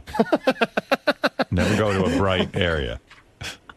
Sit in the shadows. These are your tips. Listen, this is what I do. Go to one of those bars where everyone sits in the dark. When I was with Beth, she could barely see me. What's that? Oh, Jesus. This is exactly what you should wear. Thank you. Johnny Depp. Here you go. And the guy doesn't even look like he's trying. Put this I am not fucking with you. Put this outfit on. Robin? Oh, that looks good. That's it. Jeans. And then he's got the necklace thing going and a little wristband. And get some shades on there. You got hair like Johnny Depp. Yeah.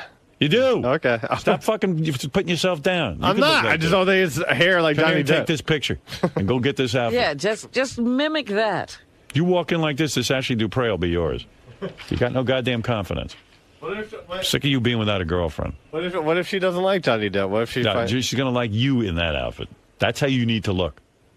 Not with your gut hanging Yeah, out he from... comes into the party in an You got Argyle a gut sweater. from all the goddamn filet of fish you eat. No, it's not. The filet of fish is It's 7,000 calories. breading. I want a It's gut. breading you're looking at. All that bread. I'm looking at a big doughy belly. So get that outfit and get to work on it.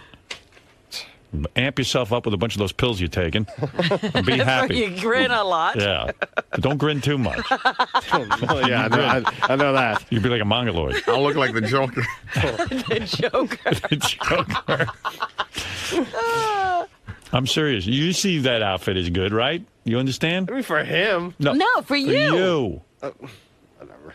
Dude, look at what you're wearing. What is that shirt? I know what I'm wearing, all right? That's no good. You're not going to make girls with that. That's how you should dress every fucking day. You get that receptionist, too. Dress like this? Yeah. Come on. Why? This doesn't look comfortable at all. Comfortable? Yeah. That looks comfortable to me. That's you. When I'm getting all that pussy, it's going to be real comfortable. Well, all right, whatever. If I went out and stuff, I would. I would wear that. Okay, I'm sure you would. You're damn right I would. You already wear these. See, I don't. When I met Beth, I was wearing like a cool coat and shit. She responded to it. I'm telling you. All right. You got to snag a broad. Of course, he could hold a conversation after he got her attention. That's another problem. Do whatever you have to look cool. Smoke a goddamn cigarette if that's what it takes. You tell him to pick up a bad habit. Yeah, get cancer. Do anything. That's okay. You know, it's funny. I watch these makeover movies. Like there's a new movie out with that nerdy guy. Sarah. It's called Youth in Revolt. Right. So, Michael Cera? Right. They make him over to be cool. So what do? They give him a new outfit. And suddenly he looks like a cool guy.